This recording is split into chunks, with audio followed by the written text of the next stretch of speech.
yo, and hello, and welcome to the 137th episode of GameSpeak Podcast. New episodes go up for free. Feed subscribers every Wednesday in audio format on Apple Podcasts, Stitcher, Google Play, Spotify, and all of your favorite podcast platforms, as well as in video format on YouTube, so you can see us in stunning HD, where we need you to hit subscribe and click that notification bell.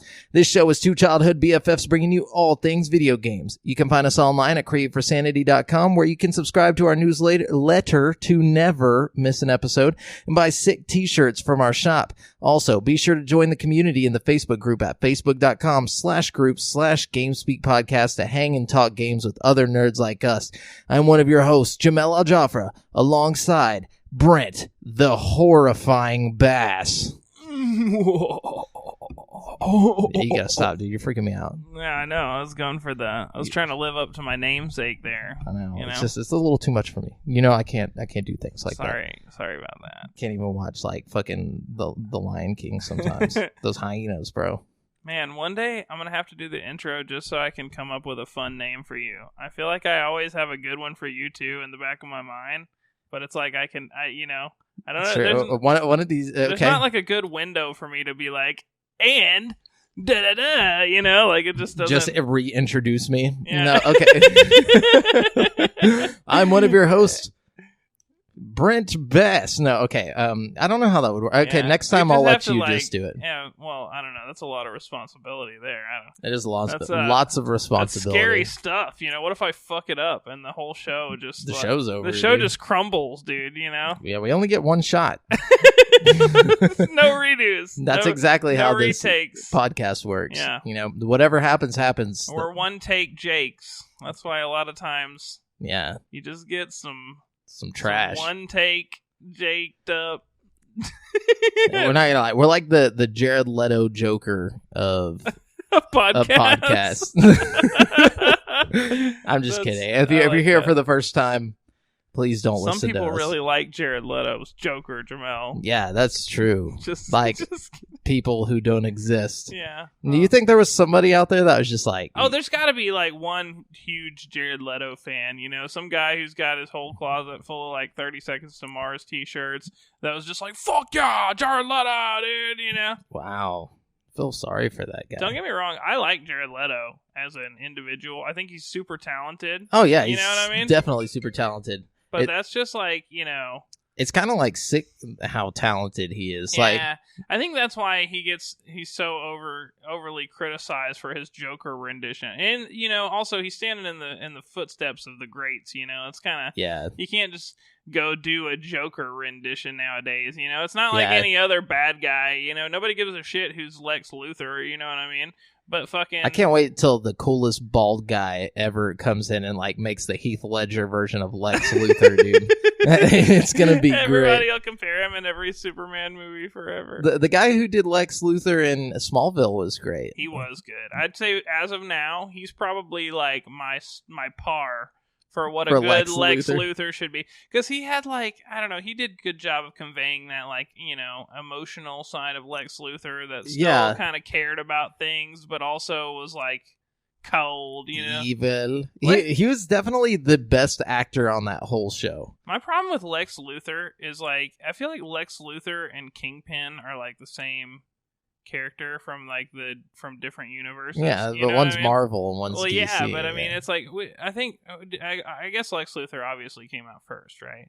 Yeah, of course. DC was way older than Marvel. Yeah, so I guess Kingpin is the ripoff. Yeah. So okay. Yeah, and plus Lex Kingpin's Luthor like gets a fat pass. Lex Luthor. Yeah, but I mean that's like really the only discernible difference. You know what I mean? That's true. That's true. It's just rich bad guy. Yeah. Bald rich bad guy. Yeah, bald rich bad guy. It's like make him a little little heavier. With like kind of has some morals too, though. You know, like he's not like Kingpin. Yeah, Kingpin. Absolutely. When did he have morals? Well, okay, he's like I don't know. It's like I feel like Lex Luthor has more morals than Kingpin. Kingpin does, especially if you watch like the newer Daredevil stuff. You know what I mean? I don't know about all that.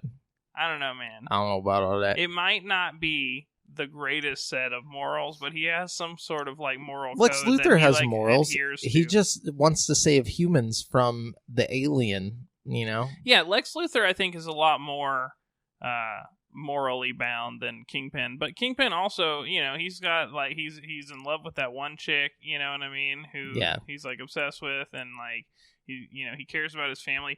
Kingpin's kind of like a Pablo Escobar type character, you know what I mean? Like so lovable. No, I'm just kidding. He gives back to the community, but he does a bunch of fucked up shit also, you know what I mean? Like, it's a typical gangster. Yeah. But mafioso type, you know? I feel like Lex Luthor is Elon Musk without the hair plugs. You know what I'm saying?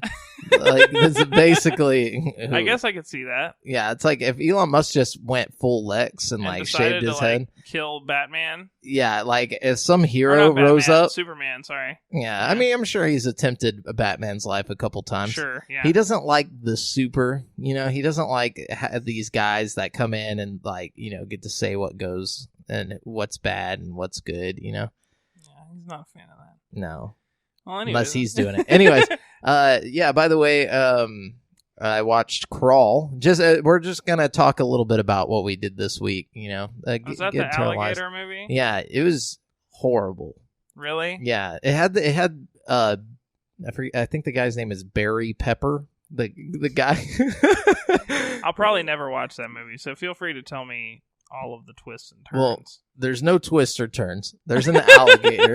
The only twisting was when the alligator happened to grab the main character and twist underwater, and somehow, some way, she grabs a flare that just happened to be at the bottom of the water. Oh no! And stuck it into the alligator, and the alligator was like, "Oh dang, bro," and then like took off.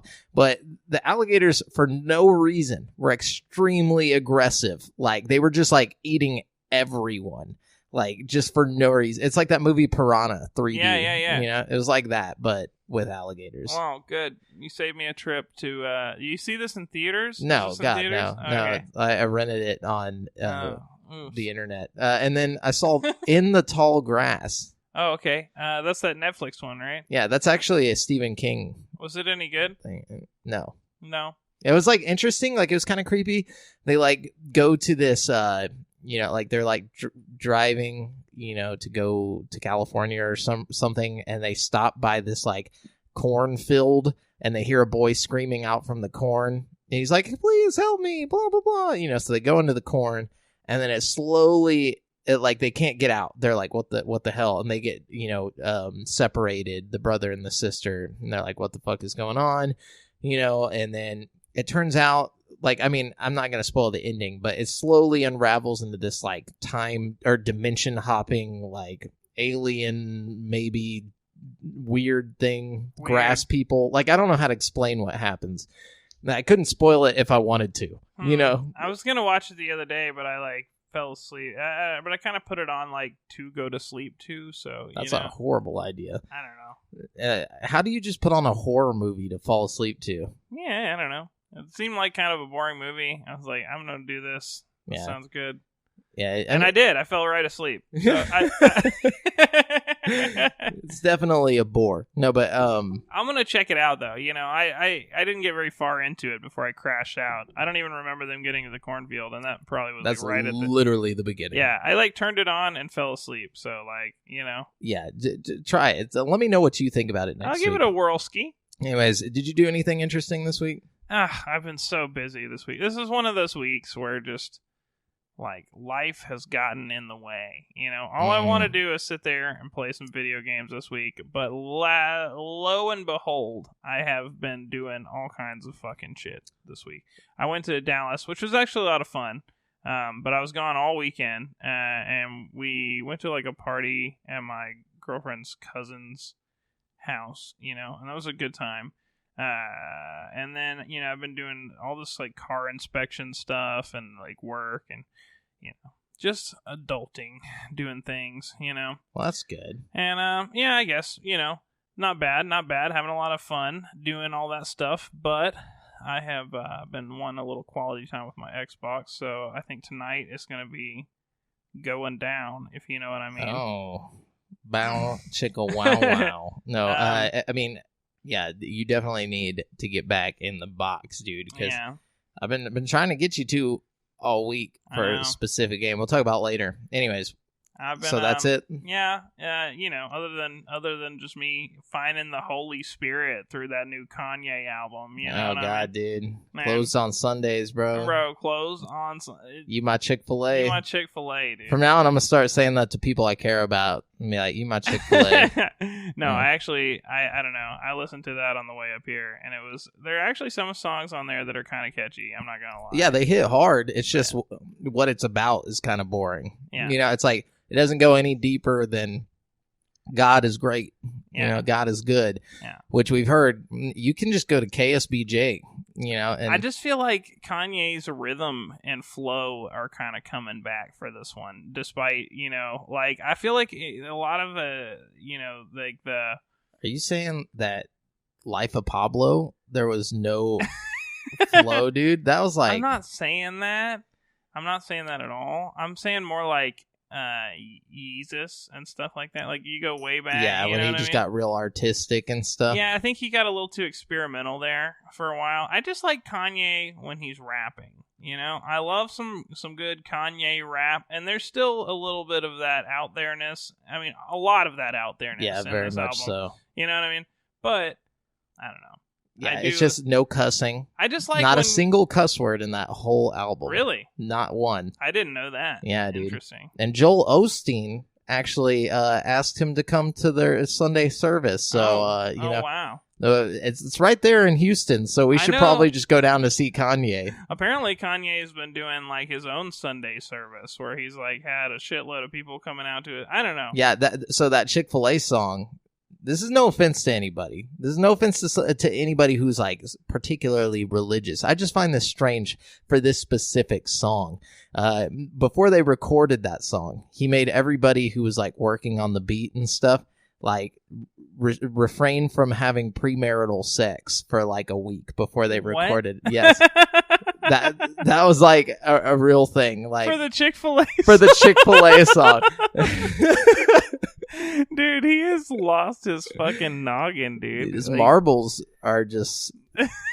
they're gone. They lost them. Oh, man. Yeah. But... I love it, though. Yeah, it's what creates this magic that we have. He's a madman. Yeah, definitely. Anyways, we're going to jump into the video game news, guys. Just so you know, we're using articles from gaming news sites from around the web, and we do not claim any of the news articles as our own. We are simply giving commentary on said articles. So let's jump in. Let's dive on in. It looks like Steam is changing how user reviews work and is now asking long-term players if their opinions have shifted over time. It's been a big year for Steam. In the face of increased competition from the Epic Games Store, Steam has started beta testing a visual overhaul for the service and is looking to improve its curation services by recommending games that customers are less likely to already be familiar with. Now it seems that Steam is trying to improve user reviews by recommending that players revisit their words once they're deeper into games. Over on Steam's Reddit page, user Punny Casual has posted a screenshot of a Steam notification they received for Destiny 2. It reads, quote, "You've played an additional 93 hours. Would you like to revise the review?" Yeah, so that's really cool, actually, for a couple of reasons. First of all, I think just the layout of how games are made and like presented to the public nowadays, it kind of calls for that. There are games that come out and suck at first and eventually get great. And there are games that come out and don't really gain any steam whenever they promise they would. You know what I mean?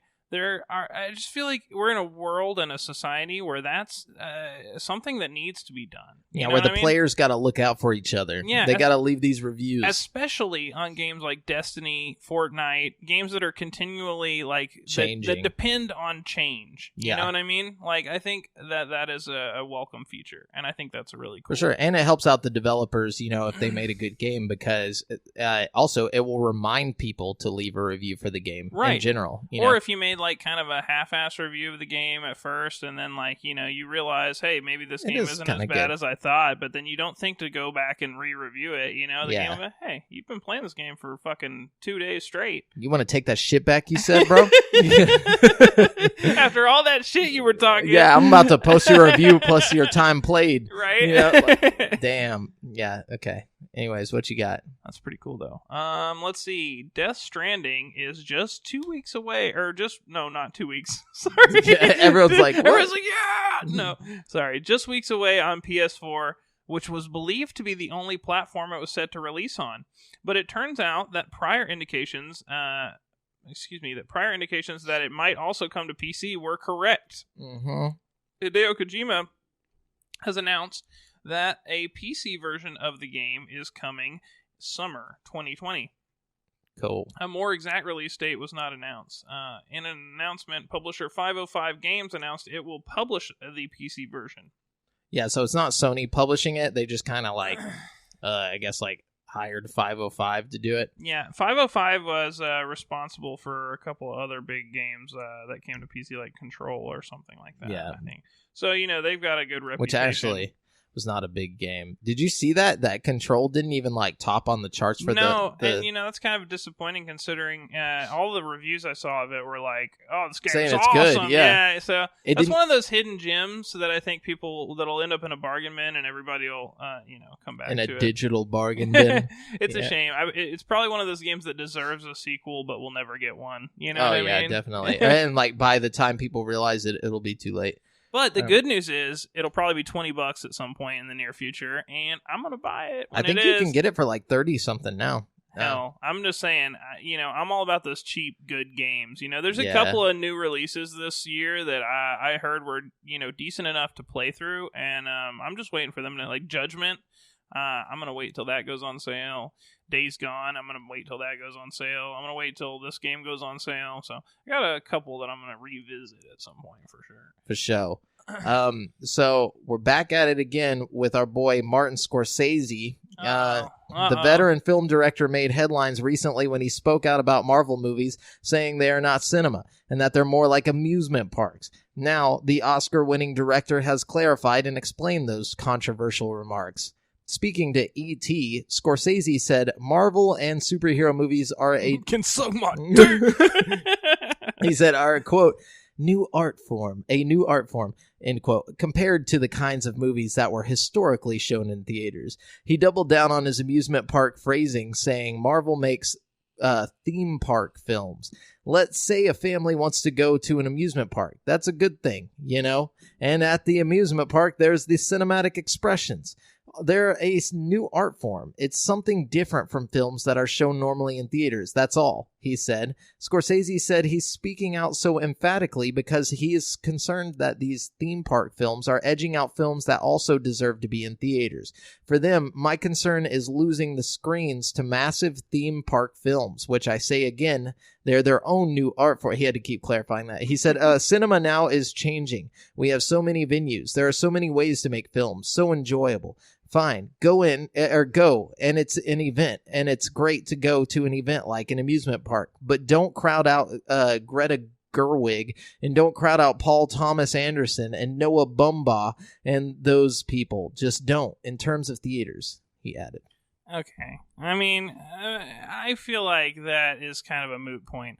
Because he's acting like everybody's just going to start pumping out these billion-dollar fucking blockbuster movies, you know what I mean? Like, oh, yeah. Like everybody's just got Disney Marvel money. Once Upon a Time in Hollywood just came out, like, at the same, like... And it's doing fantastic. It was one of Quentin Tarantino's, like, best-reviewed movies and stuff. Everybody, Yeah, my thing is like, why is he... I feel like he's just backtracking now because everybody's probably like... All these young kids are probably like, who the fuck is Martin Scorsese? He probably can't get anybody to buy his scripts anymore or anything. My problem is, like, he's acting like they're phasing out, like, real movies, but there's tons of fucking real movies, like, tons of them, and they're not going anywhere. You know what I mean? Yeah. I mean, if a movie like The Grudge can get made, Even The Grudge is, like, I don't know. Like, there are a lot of remakes. I'm overall the remakes. You know what I mean? Yeah. I feel like that should be where he should be attacking. Yeah, as reboots. Come up with fucking fresh ideas. At least these fucking. I don't know. There are no fresh ideas. There are no fresh ideas. Get that out of your head now. I don't know, man. He's just talking all that shit because he's jelly, dude. That's all. I think so. And I'm sure he'll be a part of the gaming news next week as well. So we'll get back to that later. Let's go ahead and jump on to the next part. What do you got, Brent? All right. Sony and Naughty Dog finally set a release date for The Last of Us Part 2 recently, and there was much rejoicing throughout the land. However, just weeks later, the two companies have decided that more time is needed after all. The follow-up has been delayed until spring 2020, Sony and Naughty Dog announced. In a letter to fans from game director Neil Druckmann, a new release date of May 29th, 2020 was confirmed for The Last of Us Part 2. The news is unexpected. After all, the long-awaited release date announcement came less than a month ago, and Peggy Game has coming to PS4 February 21st, 2020. This 3-month delay comes seemingly out of nowhere. Yeah. I mean, it is kind of weird that they, like, less than a month ago, they're like, it's coming this date, and they give us a date reveal, and it's like, you're telling me they must have been kind of worried about that. I feel like whenever they were about to announce that reveal... I bet they, like, thought it was about done, and then they found some big bug or some kind of game-breaking thing that they needed extra time to fix. You know what I mean? Like, that's just my theory. You know what I mean? You would think that would be, like, it's just like, hold on, don't say the reveal date until you're ready, though. I mean, there had to be something come up. They wouldn't say it unless they were confident, I feel like. Yeah, I imagine so. I'm thinking that maybe one of the testers found something, or, like, maybe they're like, you know, I don't know. There's got to be something that they're doing. Maybe they're adding some content to the end of it or something. Yeah. Who knows? One of those games, I mean, and not one of those games. I mean, all of their games are going to be great either way. Yeah. So it'll be fine. It's worth the wait. Definitely. Pokemon Sword and Shield will invite players into the new Galar region next week. Oh, fuck. Really? Next week? Next month. I'm sorry, guys. I was like, oh, shit, dude. Man, we are messing up these days. We're just like, we're getting everybody hyped up, dude. Death Stranding, Pokemon. It's all next week. Next month. The location is packed with both brand new and returning Pokemon, albeit not all of them. It marks the beginning of the 8th generation of Pokemon games, and some fans might be wondering where these new games fit within the nebulous Pokemon timeline.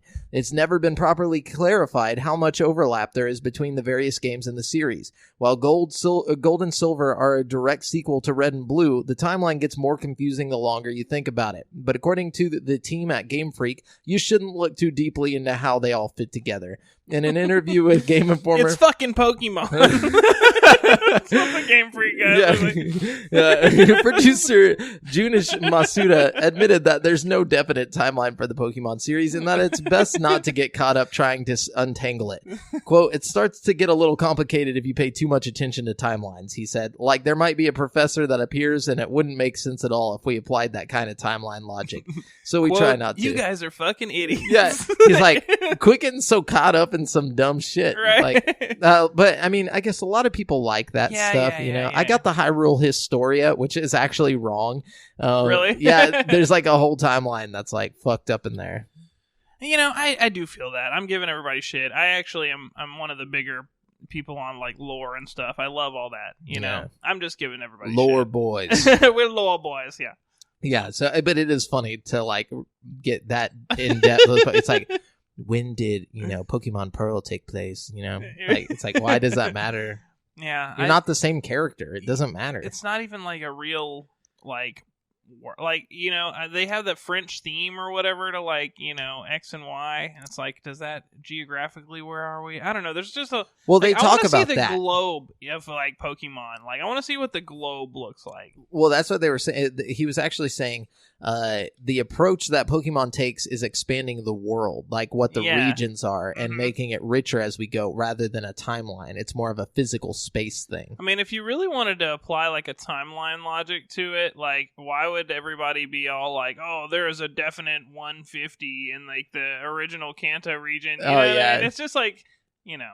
Did everybody start out? Did Pokemon and humans both just appear out of nowhere at the same time? And they were like, "What are these things?" And they had like no idea what was going on over at Johto. You know what I mean? Or fucking like they're just like, "Oh shit, we are the end all be all of Pokemon." Yeah, and they just have like technology to like FaceTime with each other and shit, but they never communicate with other regions. They have the Pokédexes that are like smart enough to see things and like know what they are, but they like can't communicate past their own like region. Maybe there's more to it. Like, you know how we went back to that Pokemon War theory back in the day with Lieutenant Surge. Yeah, they're like the post-apocalyptic world. What if the regions never communicate with each other because it's like they're cut off because of the war? There's you know what great I mean? walls between the regions. I don't know. That's what I'm thinking. But they can still communicate.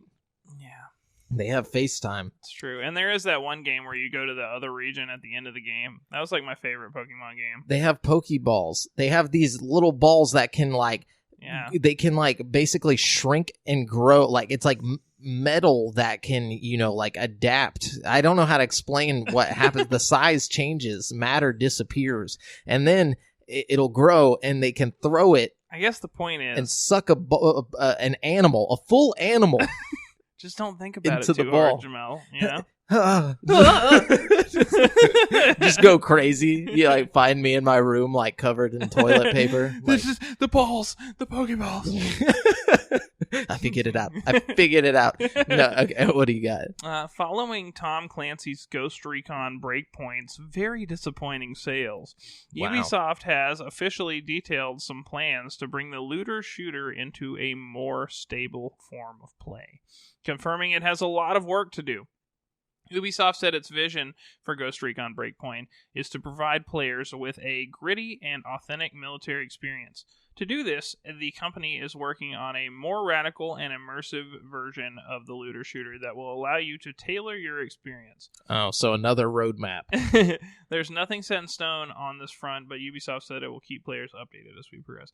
Now, usually I would take this with a grain of salt and be like, yeah, whatever, fuck you, Ubisoft.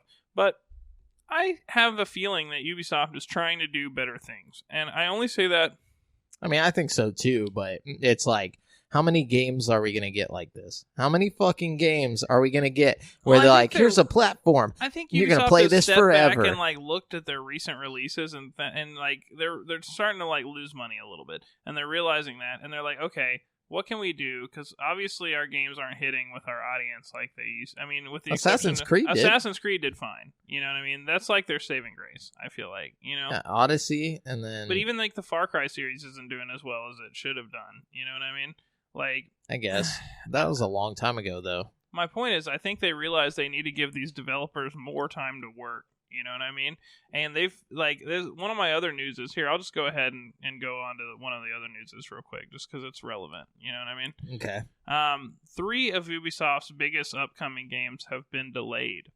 Release dates for Watch Dogs Legion, Rainbow Six Quarantine, and Gods and Monsters are all now scheduled for the company's 2021 fiscal year. That means the soonest we can expect to see any of them is April 2020. Although it seems as if it'll be further into 2020 before the first of them arrives. Previously, Watch Dogs Legion was set for March 6th, Gods and Monster was set for February 25th, and Rainbow Six Quarantine was set for this fiscal year, which ends on March 31st. The new fiscal year targets the games, new fiscal year targets means the games will release by March 31st, 2021.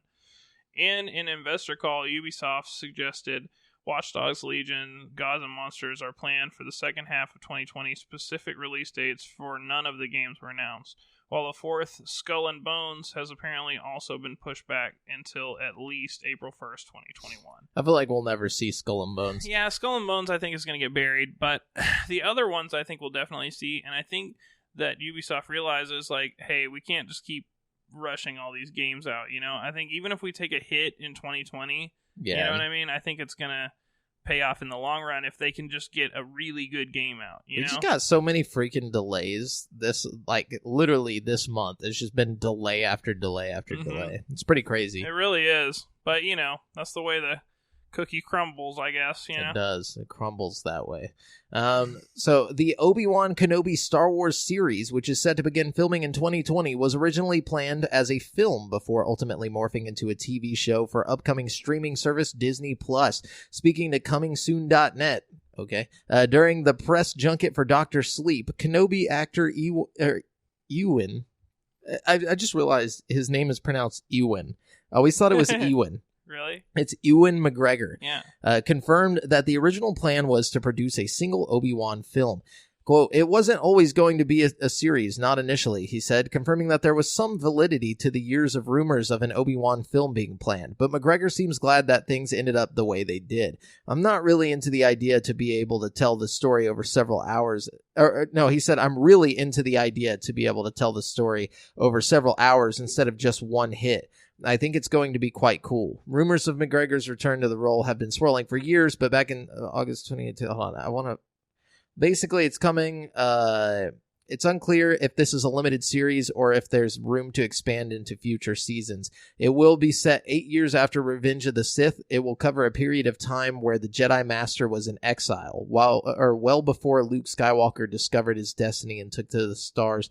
And it's going to be 6 1-hour-long episodes. That's really cool. You know, I heard that they scrapped the Obi-Wan movie idea because the Han Solo movie did so badly.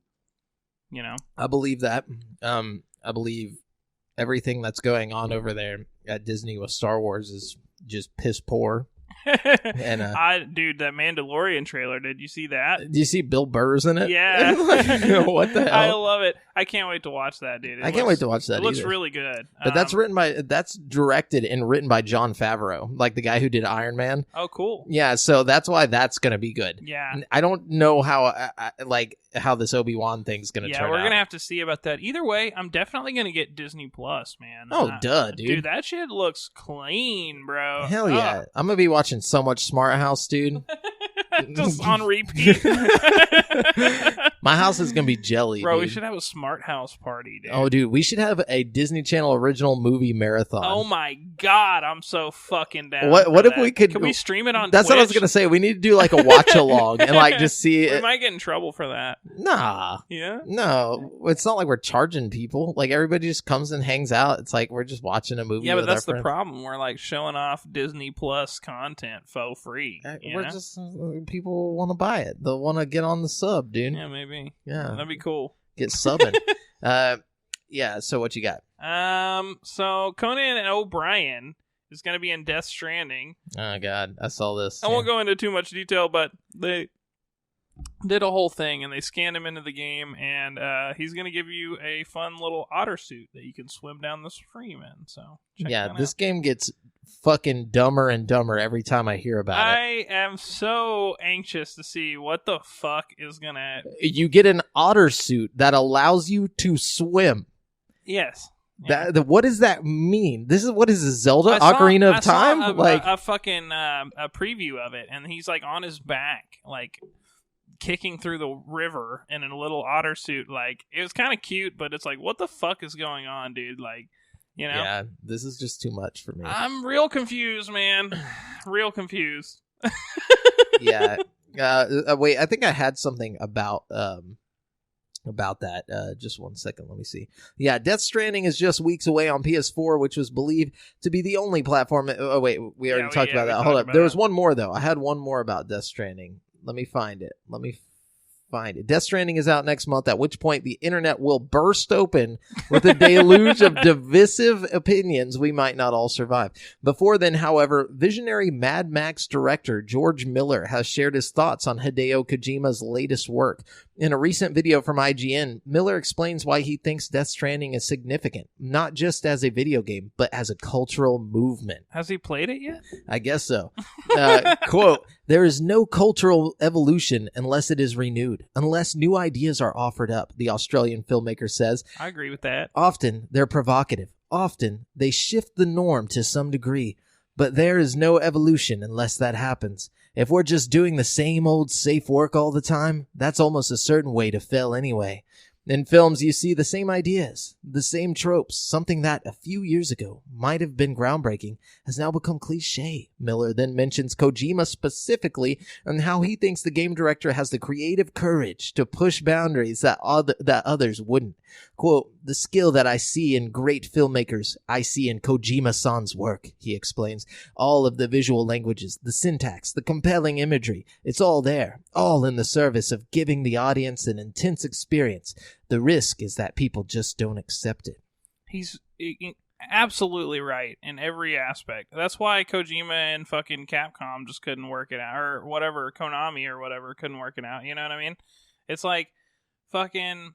I don't know. I do respect the fuck out of that about Kojima. It's like he's not afraid to fucking do what he wants. He's got this weird game with Norman Reedus and a fucking baby on his chest. Like that shit's weird, and it's gonna play weird, and it might be brilliant, and it might suck ass.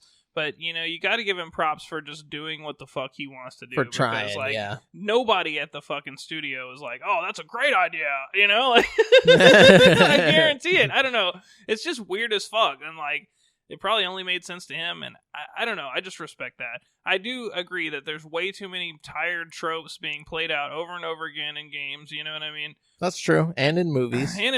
You know? Maybe this is it. Maybe Kojima's going to start a cultural evolution, dude. I mean, even if it's terrible, we need more people out there pushing new ideas. Yeah. Like baby things. Yeah. And otters. Anyways, what do you got? Let's see. Pokemon Sword and Shield launch on Nintendo Switch in less than a month, but in the meantime, Pokemon Company is giving away a few legendary Pokemon for the series' most recent entries. In addition to the free shiny Solagio and shiny Lunala that are now available for Pokemon Sun and Moon, the Pokemon Company has announced it will soon distribute a free Mewtwo in the US for last year's Pokemon Switch games, Let's Go, Eevee, and Pikachu. The Mewtwo distribution kicks off November 4th and runs till November 14th, the day before Pokemon Sword and Shield launch. To claim the legendary, you'll first need to download the Pokemon Pass app on your phone and head to a participating Best Buy store where you'll be able to scan a special QR code that will give you a download code for the Pokemon. Cool. Yeah. I like that.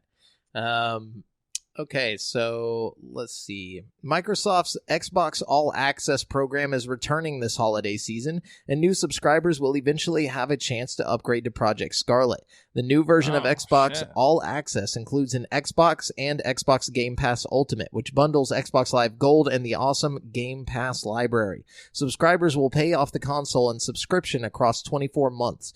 In the US, shoppers will have 3 different bundles to choose from starting November 18th. How much are your monthly payments? So on the premium end, the Xbox One X bundle will set you back $31 a month. However, that's not bad. However, a new limited time offer will allow you to upgrade to Project Scarlet after 12 months, which means you can start playing the next Xbox near or at launch. What? Yeah, you must purchase this plan before December 31st to be eligible for the Project Scarlet upgrade. Dude, that's sick. When upgrading, you'll have to re-up your 24-month subscription, though. The 12-month upgrade offer is exclusive to the Xbox One X, but Xbox All Access is also available for the lower-end Xbox consoles. The Xbox One S All Digital Edition is available for $20 a month. Step it up to the standard Xbox One S, and you'll pay $23 a month. After 18 months with either of these two plans, you will be able to upgrade to Project Scarlet. Once again, you'll have to purchase a new 24-month plan when upgrading. Additionally, Xbox One S All Digital Edition subscribers will have to pay a $20 upgrade fee to offset the difference in cost between the two consoles. If you want to upgrade to Project Scarlet, you must do so through the retailer you purchased the plan from. Currently, Amazon is the only retailer where you can sign up for the Xbox All Access plan. That's really cool. So when the Xbox Scarlet comes out, you'll be able to do it with the Scarlet, right? If you don't want to do all this right now and you just want to wait, no. Do you already have an Xbox? No, you can only upgrade to it, I think. So you're not going to be able to just get you one of these all-access Scarlet plans, because that would be a great way to get their new consoles into people's hands. It might be. Maybe you can. They didn't say it in this. I mean, they're still making their money. They're just stretching it out over time. Yeah, probably way more in the long run. They just send people to bust your kneecaps if you don't pay. What do they do if you don't pay for it? I don't know. They just affect your credit, I guess. They've got to have some kind of repo guy or something. No, they just put you in debt. They'll just put it on your fucking credit. Man, I might do that when if that's an option when the Scarlet comes out. I might do that to get the new console. Yeah, because I guarantee you they're gonna be expensive. It's gonna be oh yeah, I say at least $500. At least $500 for sure for that new shit. If it's less than that, dude, I'm gonna be so surprised. They claim that they'll have an option that's cheaper and an option that's higher end right out the gate. And nobody wants that cheaper end. No, hell no. If I'm going big, I'm going big or going home. Yeah, dude. You know, no fucking ifs, ands, or buts. I want my shit to be like way better than a 1X, or I'm not gonna buy it. You know for sure, dude. Like that's just the bottom line. Yeah, you know? I'll sell something. I'll sell things. I'll sell my kidneys. Right? I'll figure it out. Oh Anyways. man. Let's see. Joker is now the most successful rated R movie of all time, bringing in $894 million. 49. Oh, excuse me. Yeah, $849 million worldwide, making nearly as much profit as Avengers Endgame. Which is pretty cool. That's pretty damn cool. Yeah. I mean, especially wow. for a movie that had so many people hating it, like before it even came out. Right, so much controversy and stuff. I think that might have been one of the reasons why it did so well. Yeah, because people were like, the controversy sells. You know, people want to go see what everybody's talking about, what all the hubbub's about. You know, all the controversial hubbub. And I still haven't seen that or Endgame. I'm fucking up, dude. You need to watch Joker, dude. I don't even know if you'd like it, honestly. Despite Pokemon Let's Go Pikachu and Let's Go Eevee being a success, selling an approximate 11 million units worldwide, developer Game Freak has confirmed there are no plans to expand the Let's Go catalog at the moment. Eurogamer sat down with series producer Junichi Masuda and game director Shigeru Omori to chat about Pokemon Sword and Shield, the pressure fans put on the studio, and more. In the interview, Masuda was asked if Game Freak is considering making more Let's Go-style Pokemon games following Let's Go Pikachu and Eevee's success. It seems like more Pokemon remakes in that vein aren't in Game Freak's cards right now. Quote, so at the moment, there are no particular plans, Masuda said, but if the fans really like it, then definitely keep those voices coming out to the Pokemon Company and Nintendo and make sure we hear them. We want to hear those comments. Yeah, I think we're probably more likely to see them work on another Switch entry into the Pokemon series after Sun and hopefully so. Yeah, I don't want any more I want a legit ass Pokemon game. I mean, you think about kind of how they did it with the DS. You got Heart Gold and Soul Silver or whatever, and then you got Black and White, and then from there they just started making new ones. You know what I mean? Yeah. They got Black and White was technically new ones. That's what I mean. Yeah. I mean, I'm sorry. I just mean when the DS started up, they put out a remake, and then they followed it up with a whole bunch of new ones. Okay. So I'm thinking that this console cycle is probably similar kind of thing. They got the remake to get their gears grinding. Yeah, and kind of mess around with the system and see how it works and stuff. And I think they're gonna pump out a bunch of fucking games, dude. I hope so. Anyways. Yeah, same. Speaking of cool Switch news, now this one was actually okay. So this article came out before the Outer Worlds actually dropped, but it is interesting nonetheless. Obsidian's RPG, The Outer Worlds, is coming relatively soon. It's here. But if you can wait a little while longer, you'll be able to play it on the go. The studio announced that it will be bringing the game to the Nintendo Switch sometime following its launch on PC, PS4, and Xbox One. A brief video with senior producer Matt Senior details the basics of the game and its port to the Switch. This version is being developed in partnership with Virtuos, a studio that has pitched in on Switch versions of games like Dark Souls Remastered and Final Fantasy XII: The Zodiac Age.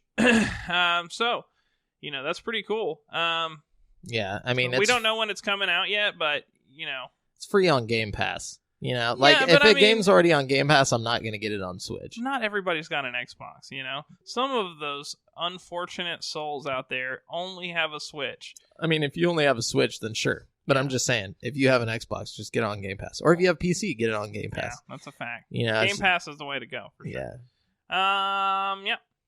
Starbreeze will resume work on Payday 2 with some changes in an effort to get the company back on track financially. A message from CEO Mikhail Nurmark posted to the Steam community frankly outlined the company's current struggles and how it's aiming to make changes to its roadmap ahead. To start, Nurmark explains the background of Starbreeze going into reconstruction, a process similar to U.S. Chapter 11 bankruptcy. It has remained afloat despite being very short on funds. But now the company is making changes to assure it can keep going. And part of that includes going back to developing content for its successful game, Payday 2. But in the process, Nerdmark also recognizes openly that the studio is, quote, breaking a promise, which he says they do not take lightly. The Payday 2 Ultimate Edition was proposed as a way to get forever free DLC, and that commitment is being broken. Nerdmark says, we want to move forward and make more of Payday 2, and to do so, we need your support to continue producing content. The Ultimate Edition is being replaced by a new Payday 2 Legacy Collection. The studio is also adding back an a la carte option for individual DLC. More Payday 2 content is coming as well, said to be coming soon. So, yeah, that kind of sucks for them. And I bet that was really hard to do, you know, to just go out there and be like, yo, we know we promised you all free DLC forever if you bought this, but we're going bankrupt, so we have to, like, you have to pay for the stuff that we promised you would get for free. Yeah, that's some bullshit. I would be pretty pissed if I was, like, the people... I don't know. I wouldn't. I mean, if I wanted to keep playing that game, I mean, if they shut down, the game's going with them. Yeah, you know, like, if you really enjoy that game and you really, like, that's the thing is, like, I feel like not enough people want to support these, you know, developers and stuff. It's like, oh, just make a shit, you know, and it's like, there's a lot of money that goes into it, you know, I feel like, and I'm pretty sure the Payday, No, not Payday 2. Okay, I'm thinking of a different company, but still, I mean, a lot of people play Payday 2 and liked it, so I can see people just like kind of rallying and being like, all right, let's help these guys out. You know, what's some DLC? You know, what's some cheap DLC that's gonna hurt your pocket? You know? Anyways. Yeah. Ubisoft is suing cheat provider Mizusoft, claiming that the company has sold hundreds of thousands of dollars worth of cheats for its tactical online shooter Rainbow Six Siege, forcing the developer to spend enormous sums of money attempting to remediate the damage. As reported by Polygon, the lawsuit, which was filed on October 23rd in California, alleges that Mizusoft operators are selling and servicing cheating programs that expand a player's field of vision, increase weapon damage, and reveal hidden enemies, among other game-ruining exploits. Ubisoft's legal proceedings are aimed at the company and its owner, a minor referred to only as JVL in the lawsuit. Mizusoft calls itself a leading cheat provider focused on providing powerful but user-friendly software, with its website stating that it has a clean detection record and is dead set on keeping cheating undetected, as a way to prevent players' accounts from being banned. The budget edition Rainbow Six Siege sheet is sold on the website as a subscription for around $13 per day, or $77 per month. Holy shit. Ubisoft claims that the company has violated copyrights and encourages players to breach its terms of use and code of conduct. Ubisoft has been dealing with a slew of cheaters ever since Rainbow Six Siege launched back in 2015. In 2016, it updated the game's code of conduct, permanently banning first offenders found cheating or hacking. It later added a new anti-cheating tech and saw it ban 3,800 cheaters on PC within the first week of being implemented. Ubisoft says Mizusoft's cheating software has been downloaded and used by players thousands of times, earning the website thousands of dollars each month.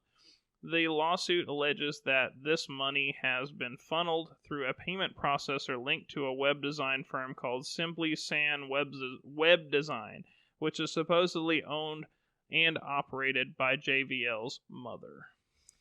Well, let me tell you something. This is why you don't play multiplayer on PC. That's true. See, everyone's a cheater. Everybody gives people shit like, oh yeah, you suckers, you pay for online, you pay $50 a year for your fucking Xbox Live. It's like, you know what? You don't have people fucking aimbotting you on Xbox Live most of the time. You know what I mean? Yeah, most of the time. I mean, they can still do it, but anyways. It's much, much harder though, you know? Yeah. Sony and Naughty Dog finally said... Oh, wait, we already talked about that. My bad. Just on a bad roll here today. Some Fallout 76 are reportedly attacking Fallout First some Fallout 76 players are reportedly attacking Fallout First subscribers in game, griefing those who have chosen to purchase Bethesda's new Fallout 76 premium subscription.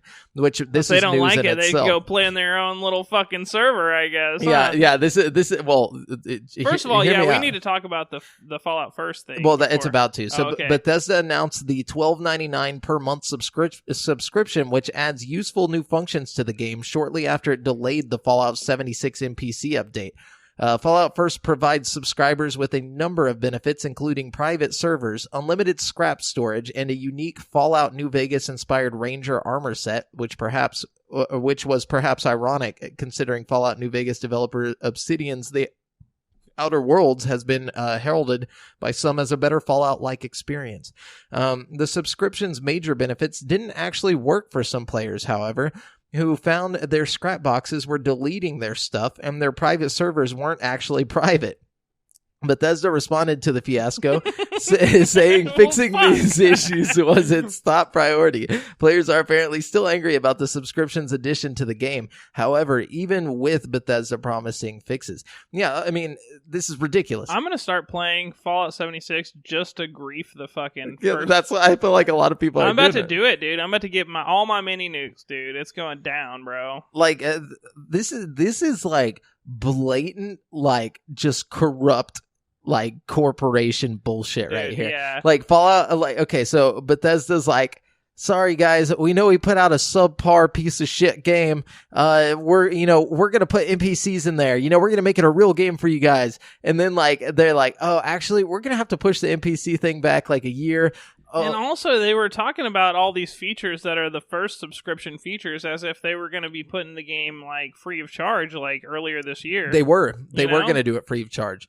And not only that, they changed the store in the game. This is also news that came out this week. From having just cosmetics, Todd Howard was like, yeah, we're not just doing cosmetics anymore. You can buy, like, upgrades to your, like, character and bullshit. Wow, dude. Like, what trash, bro.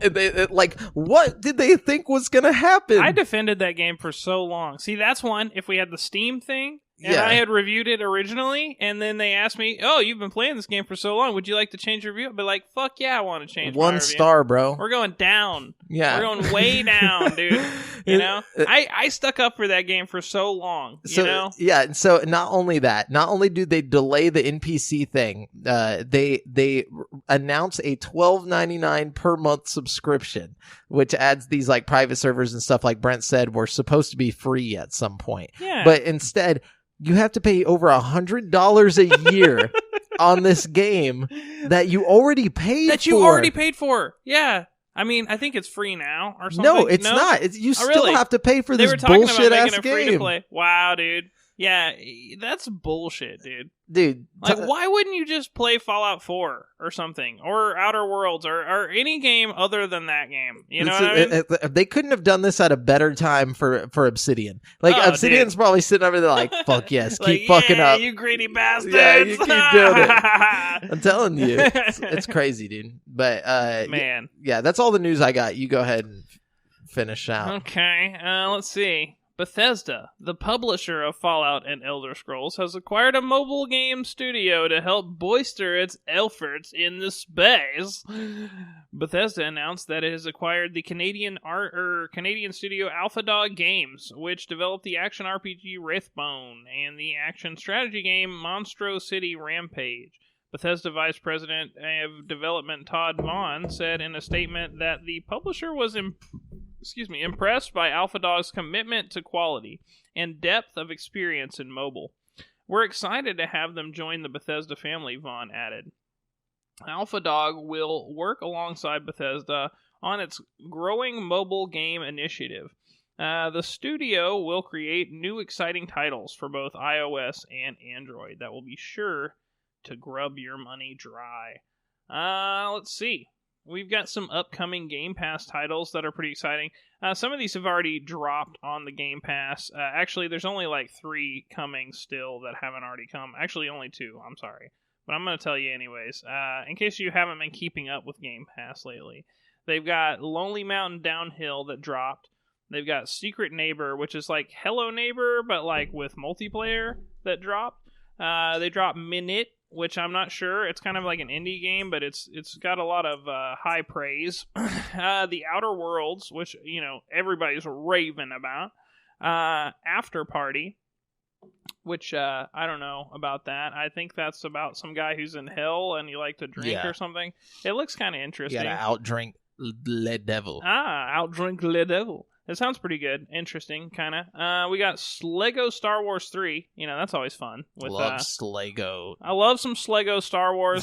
It's always a good time. And then we've got Subnautica coming on November 7th, which I've heard a lot of people in the VR community rave about, but, you know, outside of that, I haven't heard a lot of things about it. You know what I mean? I've heard it's decent. It looks like a I've heard 2D it's decent. like side scroller. It's kind of, from what I understand, it's kind of got that Ark Survival Evolve kind of thing, but you're like maybe underwater. I'm thinking of a different thing then. No, you're definitely thinking of a different thing. Okay, my bad. Yeah. What else you got over there? Let's see. There's some sort of Left 4 Dead 2, Dying Light 2 crossover coming. But they haven't said much else about it. But they just posted a picture on Twitter. Yeah, not like, crossover. Not sure if it's going to be like levels or characters or skins or something. But it's almost the 10th anniversary of Left 4 Dead, right? Or Left 4 Dead 2's release, right? Right. Yeah. So maybe we'll hear something. You know, the fact that it's being crossed over. Yeah, that's interesting for sure. Let's see. Google Stadia has a release date of November 19th, but you may not be able to play it right away, even if you ordered a Founders Edition. Google says that the units will be shipped out on a first-come, first-served basis, so if you ordered yours closer to its sellout date, you may have to wait as long as December to start streaming. Wow. Yeah, that's kind of some bullshit. Maybe they shouldn't have sold so many, you know what I mean? If they can't keep up with demand. Yeah. You know what I mean? Good job, Google.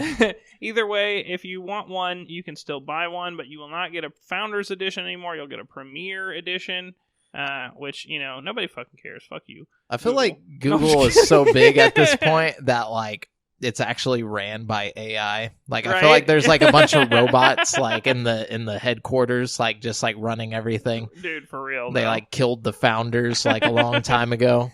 They're like, all we need Stadia. Like we need Stadia. It's like, you don't even sound like a human. Ship the controllers. Create artificial supply demand. They will wait. They will wait. Anyways. Okay. Yeah, that's all I got. Cool. That's it for this week's video game news. We're going to jump into this week's releases where I'm going to let you know what brand new games you can play in the next 7 days, starting with Journey for Elysium, coming to a PC on October 31st. I couldn't find a price for this game, but Journey for Elysium is a story-driven VR game that will immerse you in a fictional setting inspired by ancient mythology. Use your wit and skills to overcome a series of increasingly elaborate challenges to each Elysium and obtain redemption. Then we got Luigi's Mansion 3 coming to Switch on October 31st for $59.99. I've been seeing good reviews for this one. Me too. You gotta slam, blow away, and vacuum up ghosts with the all-new Poltergeist G00 and join forces with Gooigi to overcome the puzzling contraptions and mischievous boss on each themed floor. And that's just the last resort. Enter the Scare Scraper for 8-player local wireless or online co-op gameplay. Oh, yeah, I'm excited for that. Yeah, I think I might end up getting that one at some point. You know, yeah, dude, definitely when it's not $60. Yeah, that's gonna be a while. You know, those first-party Nintendo games just stay expensive. Yeah, you know, or at least when I get $60. You know? The good news is it's not $60 if you buy it at Walmart. $50. 50. Black Sad, Under the Skin is coming to PS4, That's Xbox racist. One. Xbox One, Switch, and PC on November 5th for $49.99. A dark corruption scandal in the heart of New York City's underworld for charismatic detective John Black Sad. What does that even mean? The early 50s, Joe Dunn, owner of a boxing club, is found dead. Meanwhile, rising star Robert Yell, due to take to the ring for the most important fight of his career, has mysteriously disappeared. Sonia Dunn, Joe's daughter, takes over the club and must deal with its financial woes. She hires private detective John Blacksad to investigate Yell's disappearance and to find the missing man. The sinister case will take our investigator to the darkest, most dismal depths of New York City. So, like, just outside. With its anthropomorphic characters and its incredible 1950s feel, Black Sad Under the Skin promises all the eerily dark adventure of a detective novel, just like the eponymous comic book series. Okay. Oh, I guess it's based off the eponymous comic book series. Okay. Yeah, cool. Grip. Combat Racing Rollers versus Airblades Ultimate Edition. Coming to Xbox One, Switch, PS4, and PC on November 5th for $29.99. Grip Ultimate Edition is the award-winning arcade combat racer reloaded, featuring classic, heavily armored rollers battling it out with deadly anti-grav Airblades racers. What the fuck does any of this mean? This is all over my head, dude. Deadly aircraft racers, blades coming at you fast. Anti-grav Airblades racers. Okay, yeah, so you get the point, I think. And then, then we got Just Dance 2020 coming to PS4, Xbox One, Switch, and Wii on November 5th. Yes, to Wii on November 5th for $39.99. Bro, what? Yeah. Just Dance 2020 is the ultimate dance game with 40 hot tracks from chart-topping hits like Old Town Road by Lil Nas X featuring Billy Ray Cyrus and God is a Woman by Ariana Grande. Oh, God. Keep the party going for hours with songs for the whole family to enjoy. I gotta keep the party going for hours of Billy Ray Cyrus, yeah, Old dude. Town Road, dude. And if there ain't no Lizzo on there, I ain't getting Oh, it. yeah, for sure, dude. I'll buy the game just to dance for to the some Lizzo, Lizzo, dude. I'm 100% That that bitch, dude. dude. That's Yeah. my life now. Mhm. I feel like once I heard that song, I never related to anything more. That's true. Planet Zoo is coming to PC on November 5th for $44.99. Build a world for wildlife in Planet Zoo. From the developers of Planet Coaster and Zoo Tycoon comes the ultimate zoo sim. Construct detailed habitats, manage your zoo, and meet authentic living animals who think, feel, and explore the world you create around them. Not gonna lie, it's gonna have to be pretty dope to beat the last Zoo Tycoon. Did you play the most recent entry in the Zoo Tycoon series? It's on Game Pass if you haven't. Yeah, I've played that one, but this is not Zoo Tycoon. This is Planet Zoo. Oh, It's its own thing, dude.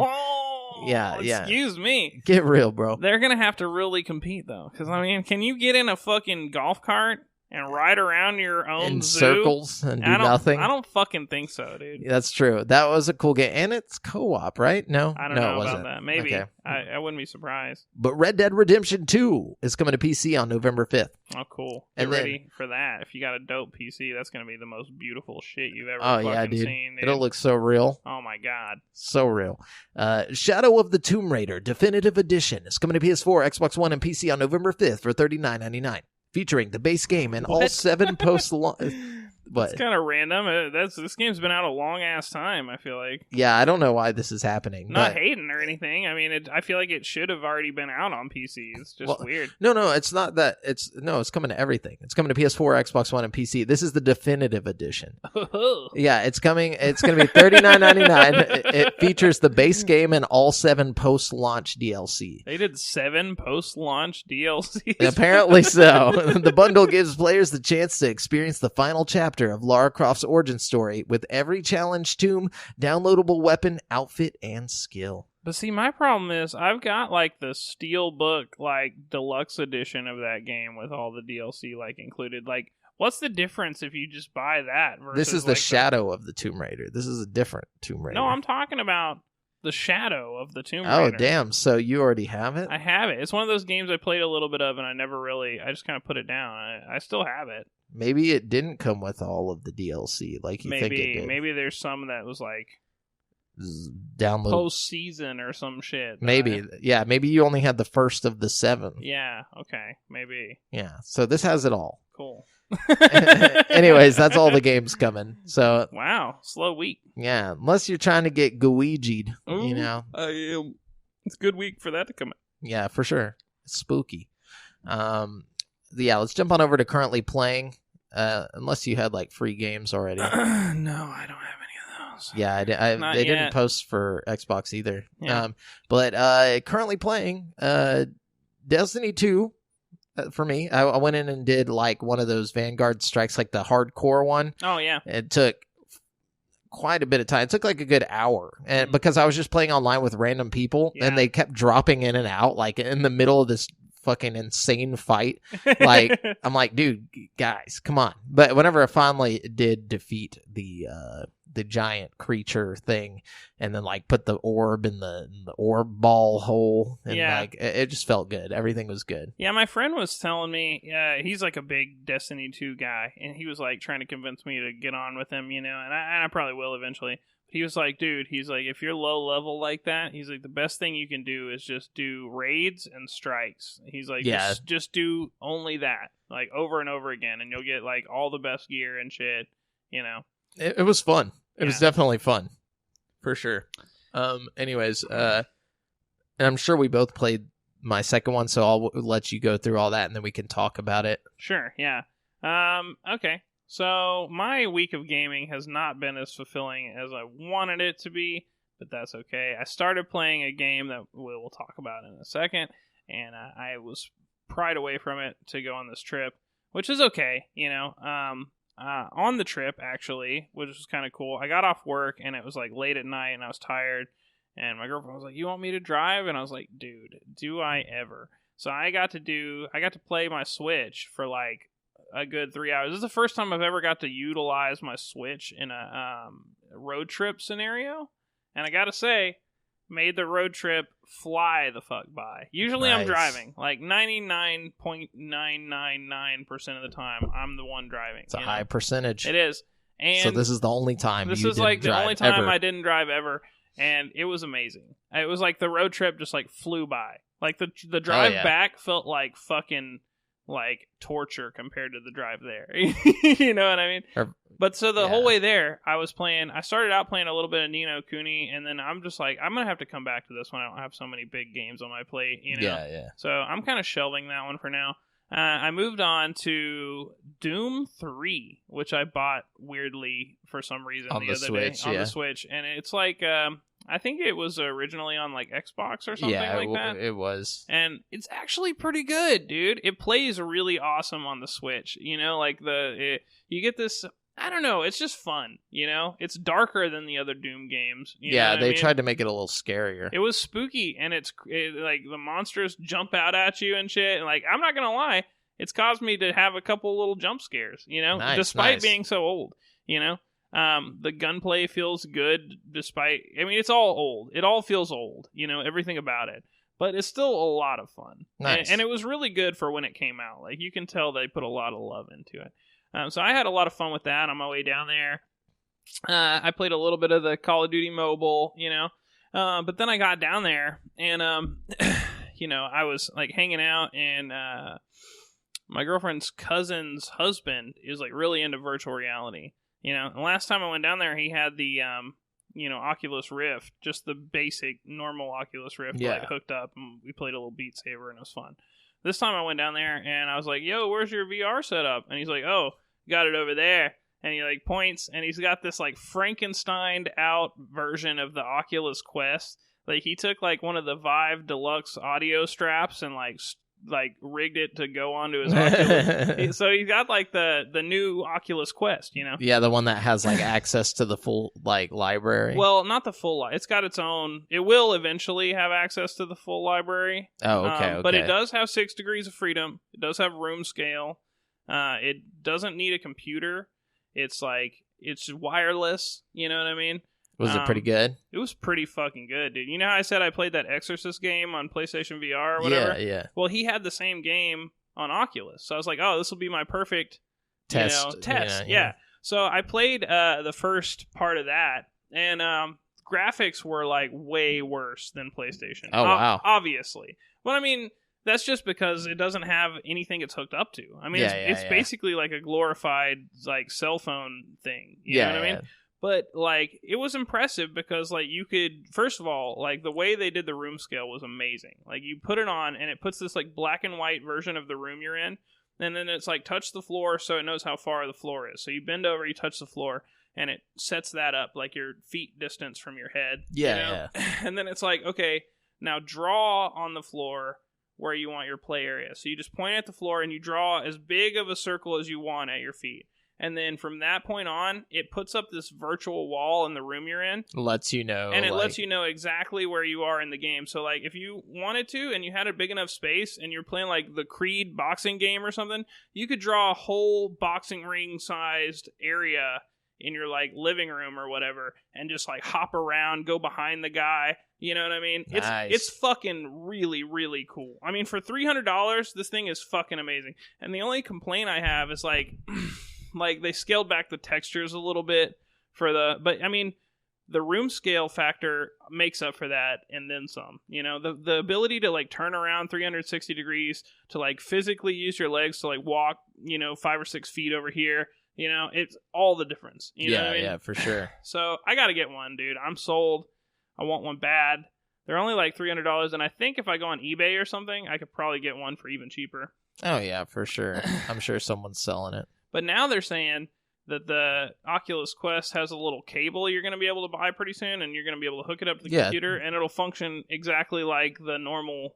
Yeah, you'll Rift, have like Steam access. Yeah. Like, you won't just be stuck with a library. And you'll be able to, like, use the power from your computer. So I'm thinking I might as well get an Oculus Quest and then eventually, like, upgrade, like, to a better computer or something. You know what I mean? And then I'll just have, like, a good headset to play on, like, real PC games. You know what I mean? For sure. I don't know.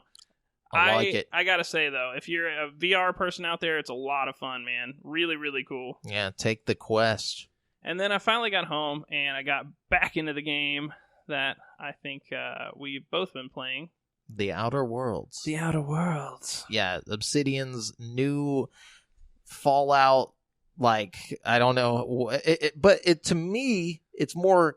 like, and I know you think this too, because you were the first person that mentioned it, like, and I was like, I've been thinking that this whole time, but I didn't want to sound stupid, but no. But KOTOR. Like, it's literally KOTOR. It's KOTOR with Fallout, like, with vibes. With Fallout vibes. It's like the gameplay from Fallout, right? Yeah. With, like, the story and, like, the companionship and, like, the layout of the levels, and, like, it's got so much KOTOR in it. It's so much. And, that's one of the things that is, like, it really has surprised me about it and made me love it more than anything is, like, I was expecting the Fallout. Yeah, I saw too. the Fallout in the trailer. I just was ready for that, I wasn't ready to have my other favorite fucking game of, like, all time be, like, remade, forced into the mix. It's like they boiled down everything that was good about KOTOR and everything that was good about Fallout and cut off all the fat and the bullshit and all the needless, they simplified it. They reduced it down to the essence, and then they merged them together,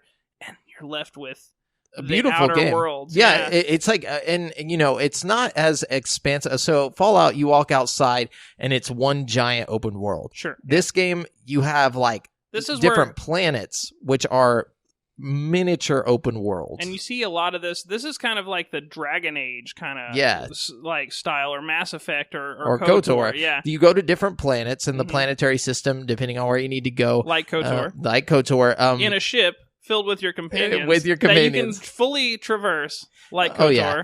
True. With a robot that's malfunctioned in one of the rooms, that like is true. KOTOR. Like KOTOR.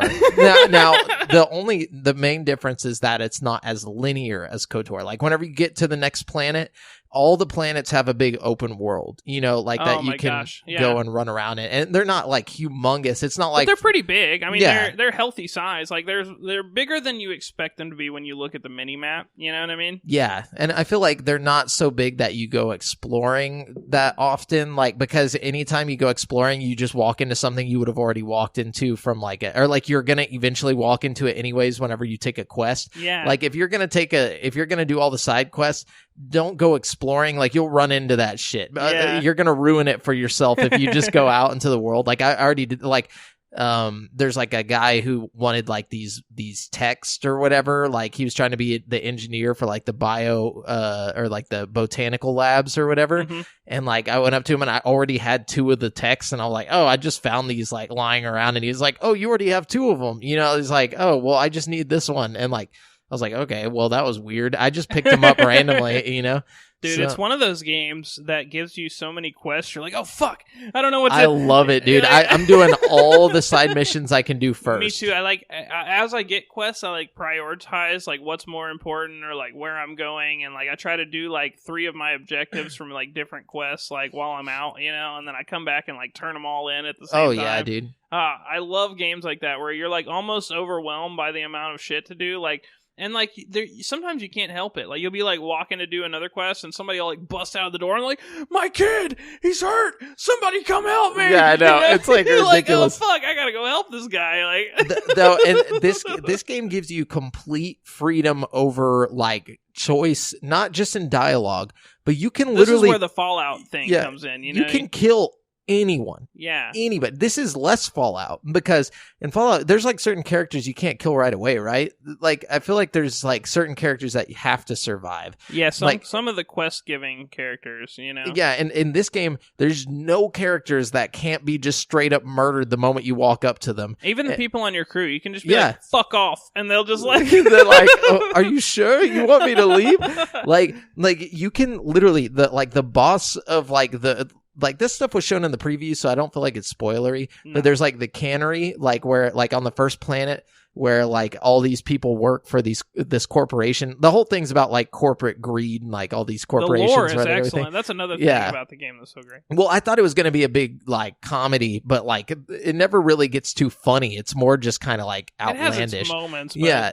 No, I'm glad it's not. I was hoping it wouldn't be super funny for no reason. Yeah. I like how grounded it is. Like the lore feels real. It feels like something that could exist. Yeah. And you almost feel bad for the people. That's where the decisions weigh on you, so like this guy, he like runs the whole cannery or whatever. And he's like, you could walk up to him the first time you see him and just blow his head off if you wanted to, and it would still like the mission would be like botched or whatever, but you would still get everything you need to continue on. Like you can just play the whole game like that. And that's another thing, the main guy giving you missions, you never like see him face to face, so it's like you can't really kill him, you know what I mean? Well, yet, no, but that's the thing, like you can basically like the moment you get to that one area where it's like the groundbreaker or whatever, once you get to the groundbreaker, you can literally turn him in. Like I didn't do that, but I didn't do that either. But I'm wondering what happens if you do that. I'm gonna definitely do another playthrough. That's another thing. This is one of those replayable as fuck games. That's like you're gonna play it more than once probably. He's like, what I mean? Do you know where Phineas Wells is? And it's like, nah, bro. I almost like wanted to where. And so I thought about it. I was like, this guy is shady. The dude who's like giving you all the missions. It's like I don't trust him. No, but I don't trust him either. I also don't want to turn him in, That's my boy. He kind of like got me out of cryo sleep or whatever. He kind of reminds me of Rick, but like from Rick and Morty. And... He reminds me of Christopher Walken's. Like, that too. Yes.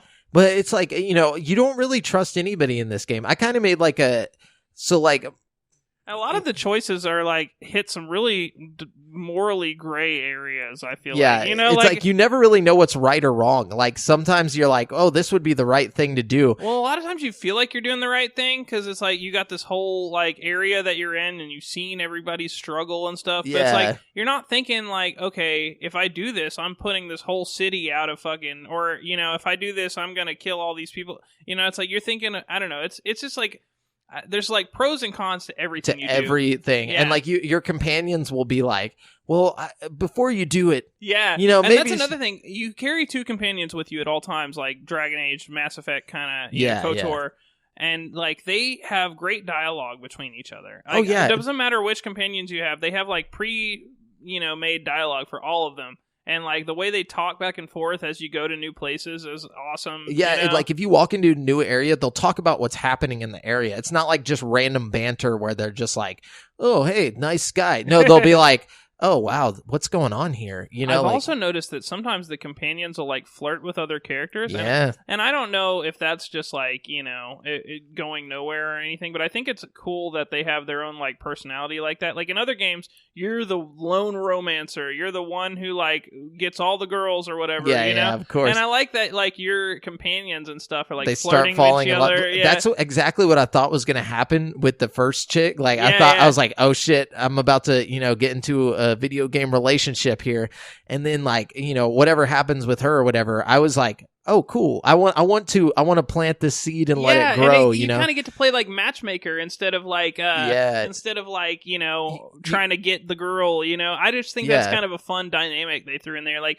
they get a lot of these tired like RPG tropes and like just kind of breathe a little bit of life into it. You know, yeah, definitely. And it's very tight. Like I feel like everything is there for a reason. Everything's real streamlined. You know? Yeah, and it's quick. It's almost like, I don't know how to explain how tight and the way it works, but it is great. And I feel like the stat point setup is pretty cool. Like you just throw stats into like a group of things until it reaches level 50, and then you can go in and do individuals. I love that. So like it's like, I like how the perk system works. I like the little mutations you can get from like, you know, if you like fall too many times, it's like, oh, we noticed you're falling too many times. Do you want to take more damage when you fall and get an extra perk point, or you know, like that kind of thing? Have you gotten any of those? I haven't gotten any. Okay, of those. Something like that will happen to you eventually, and it'll be like, oh, you want to have this penalty to your permanently, but you also get an extra free perk point, you know? Oh, nice. And that's those perks make a huge difference. I feel like that's one thing. Oh, yeah. I hate games where you get a perk and you like don't even notice it. Yeah, it's like, yeah, and I like you know, I like the companions perks. Yep, exactly. Like that's each cool. One, it's like, oh, if your companion, you'll get 10% added to your like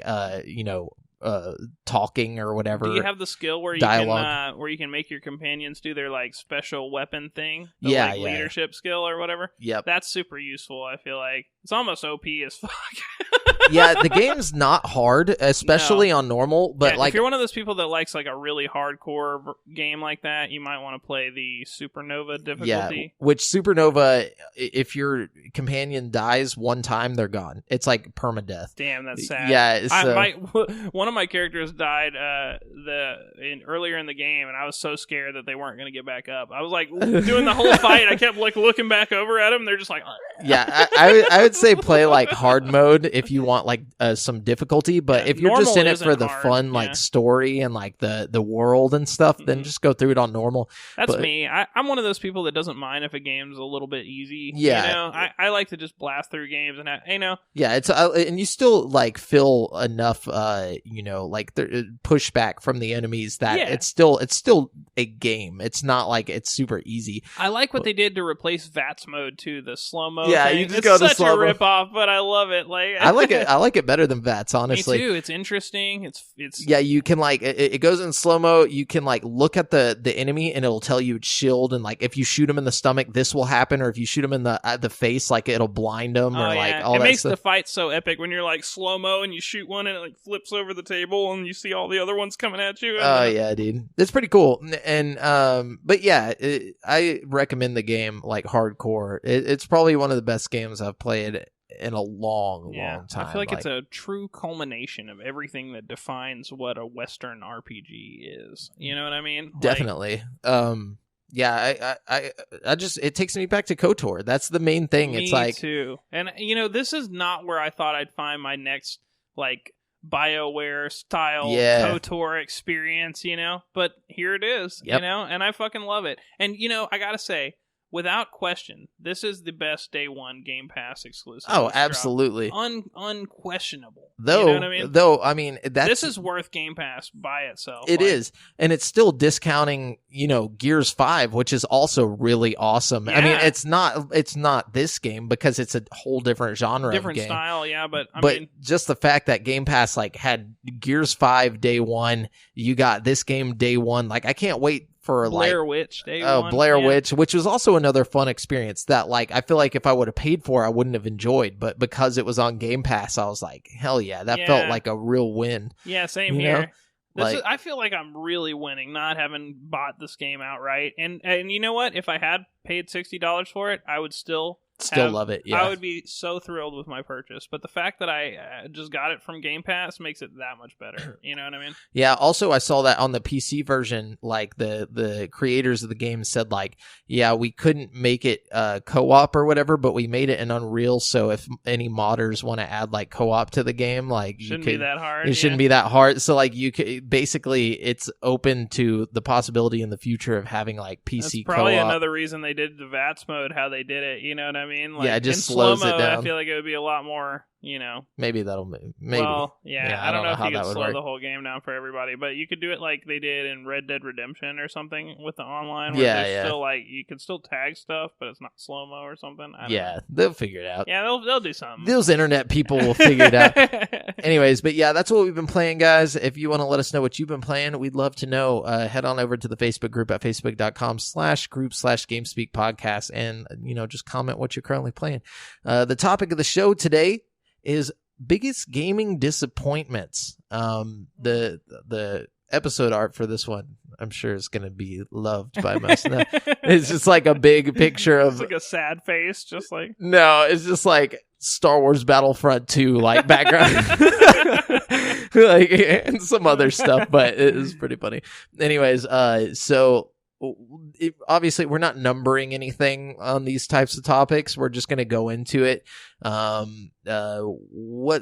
Give me something. Give me something that, just disappointed you, dude. So I got a lot of things that disappointed me, but not very many things in the gaming world have disappointed me more than the cancellation of Silent Hill's PT. Ooh, that is a huge disappointment. More than anything, I am disappointed about that. And I'm disappointed about the fact that I got my PlayStation right after they took the PT demo off. Yeah, so I couldn't even get to really experience it other than like watching people play it online, which is scary enough as it is. So you never played it? I didn't get to play it. Like, I didn't personally play it. I watched a ton of people play it, and like I saw the different like endings and stuff, Who did I play it with? I played it with, so I thought I played it with you. I wish. What the I wish. I wonder who I played it with then. Maybe I did play it a little bit. You had to have played it. Yeah, we played it. Yeah, we played it together. Where did we play it at, though? At your house. Nah, I didn't have it. Yeah, you did. No, I didn't. Trust me.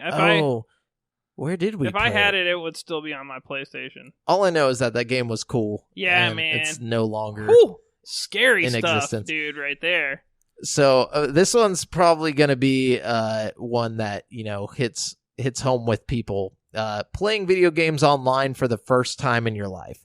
I guess not many people can relate to this like younger than us, but like for those of us who grew up before like playing online was like just everyday stuff, like the first we had this romanticized version of it. We imagined like you go on and it's like check your 6, bro, and like just like everybody's like playing according to the like like they're in a squad or something. It's just like, oh, it's like, don't worry, I got your back, and just like grenade, and like things like that. And then you play it online for the first time, and like it's just some kid talking about fucking your mom in the ass, and you're just like, oh, this is online. And I remember after my first couple of online sessions, I was like scared to go back online. I was like a little kid, and like I got cussed out a few times. I'm like, damn, dude, I don't know if I want to do this. Yeah, like, you go out and then like they kill you and then they just teabag you for like an hour.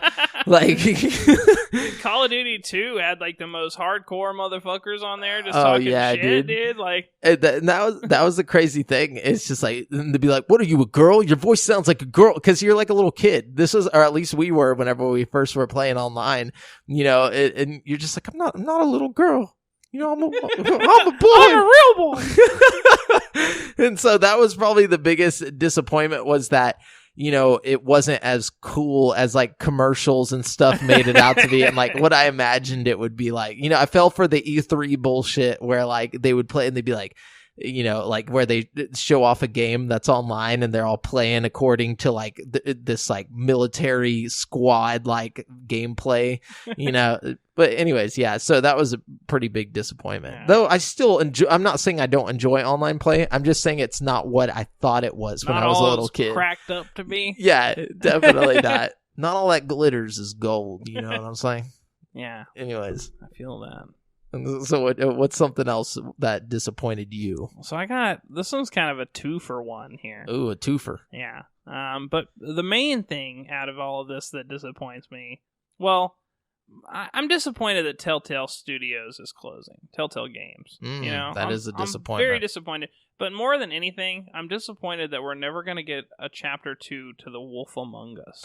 Ooh, that does hit pretty hard. That was my favorite one. They were all hyping it up right before they closed the studio, and like they had like little teaser out, and dude, that was such a dope story and game and like universe, and like I'm so sad we're never going to get to, like, continue that, because it set it up for such a good, like, it was ready for a sequel. I mean, they could have just, bloop, and it would have been dope, you know? Yeah, they could have really done anything, and I would have been in on it, you know?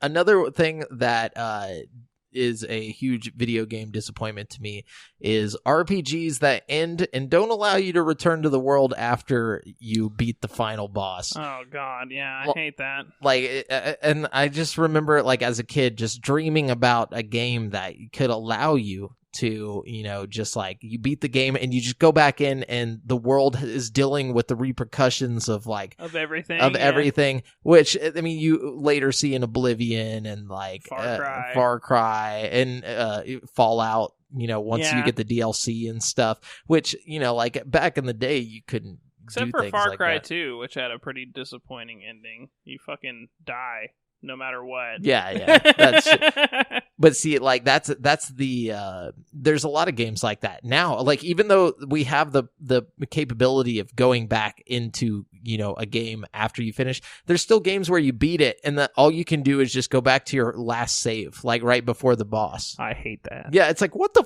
that is like kind of bullshit is that? You know what the worst like game ending disappointment thing is? What's that? The end of fucking Borderlands 1.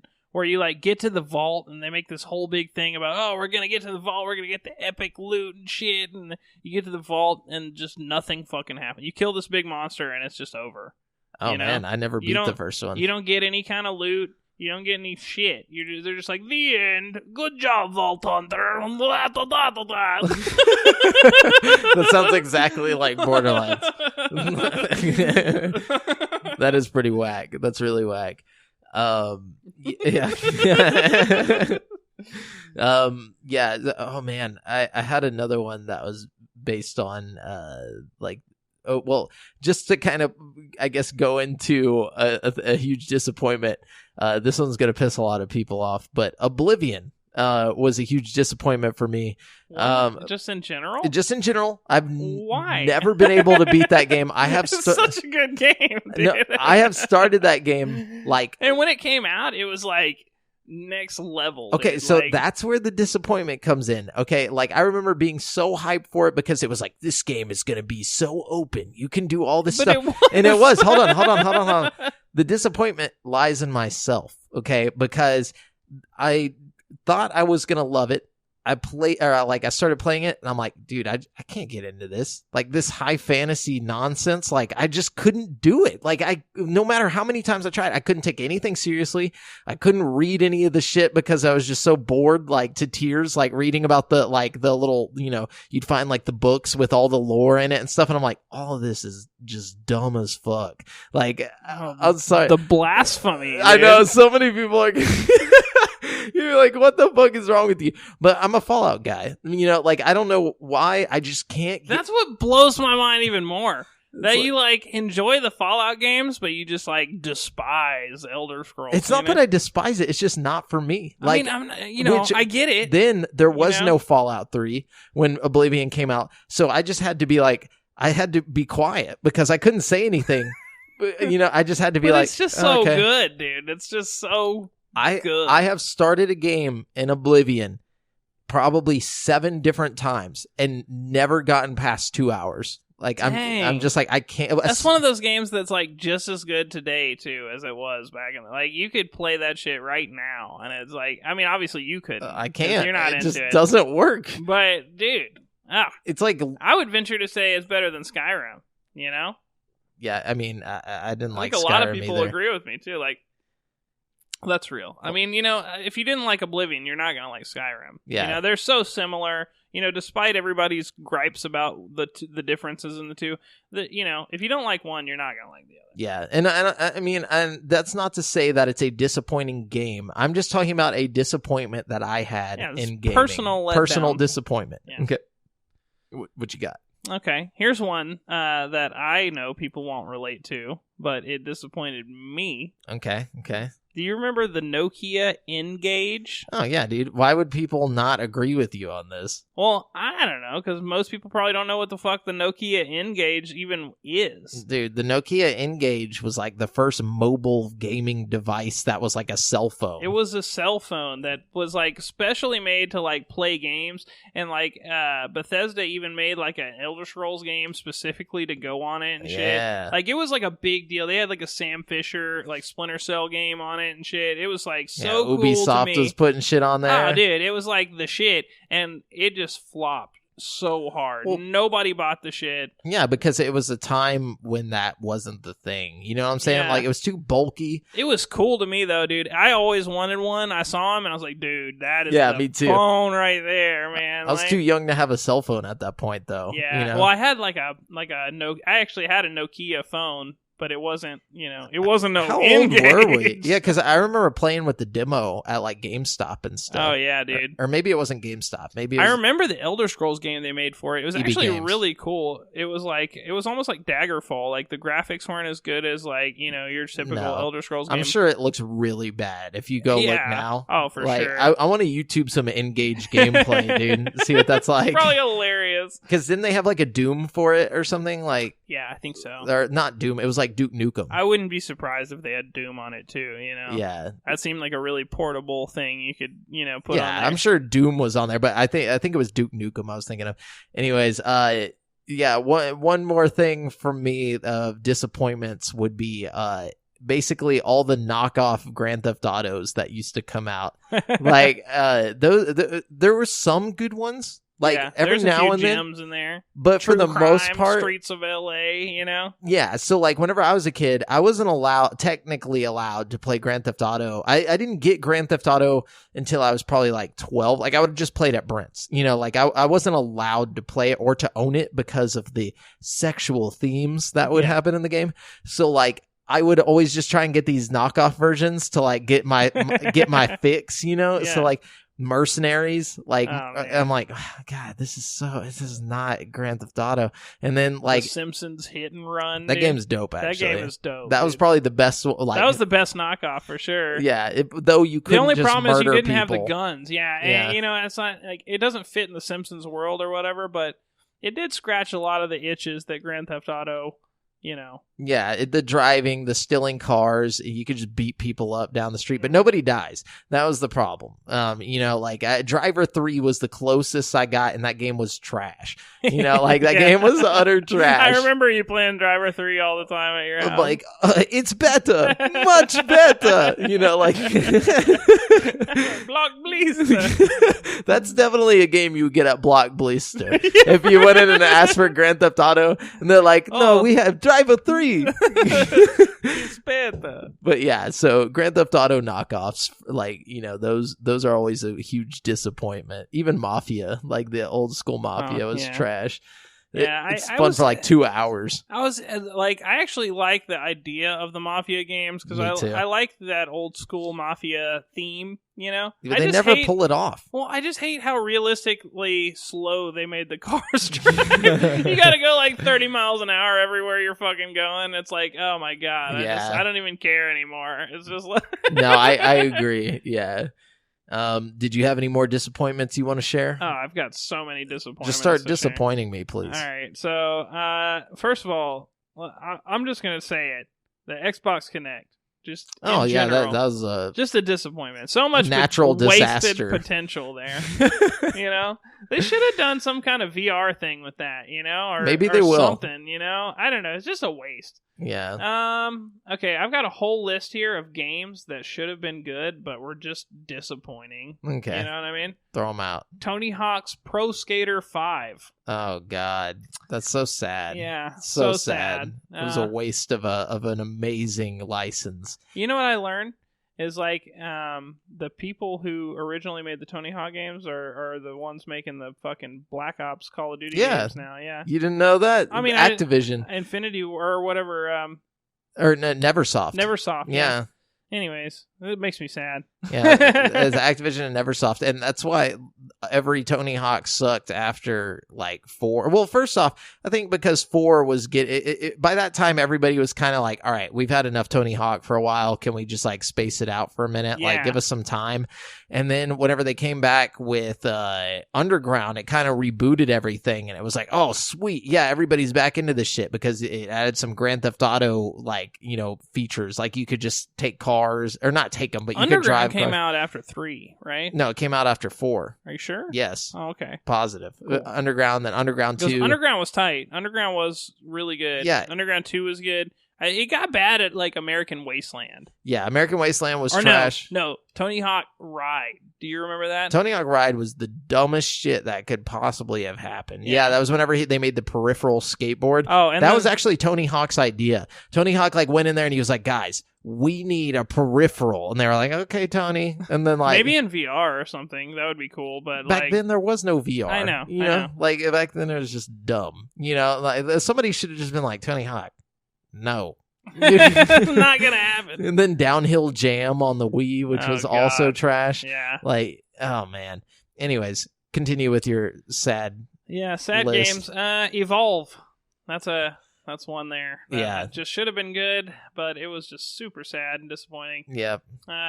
Fable 3, I was a little disappointed with, just because I feel like it wasn't as like, you couldn't do as much shit as the previous games and stuff. Yeah, it was very linear. I don't know. Saints Row 3 on the Switch was one that really let me down.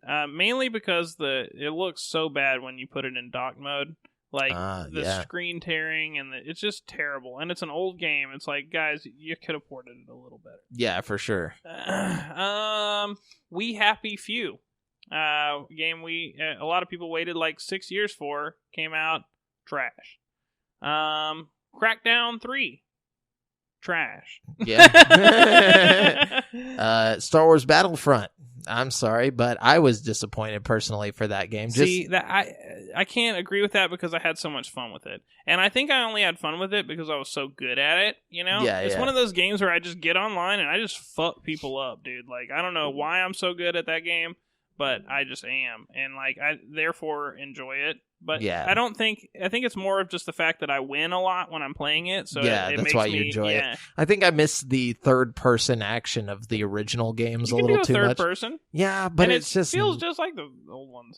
No, it does not feel like the old ones. I played them back to back. It's very similar. It's very, very Call of Duty now, or like Battlefield, if anything. I don't know, man. You can go third person with it, and it's very similar, dude. No, I'm not talking about the way the controls feel. I'm talking about the way the gameplay feels. Yeah, it's very Battlefield. Like, you're telling me that game is not just Battlefield like on Conquest or whatever. I forget what they call it in Battlefield, where like you just have to like take over like certain areas and bullshit. There's different, like, I mean, if you're playing like domination mode or whatever, then maybe. But I'm just saying that's what it felt like to me. And then it's just like, I don't know. I have a hard time agreeing with, like, I mean, I do feel the emphasis of like other DICE games. You know what I mean? Definitely made by the same people. The graphics were amazing. The sound design was amazing. I mean, I'm not disappointed by the game overall. I'm disappointed in what I guess my expectations were too high. That, and there was no campaign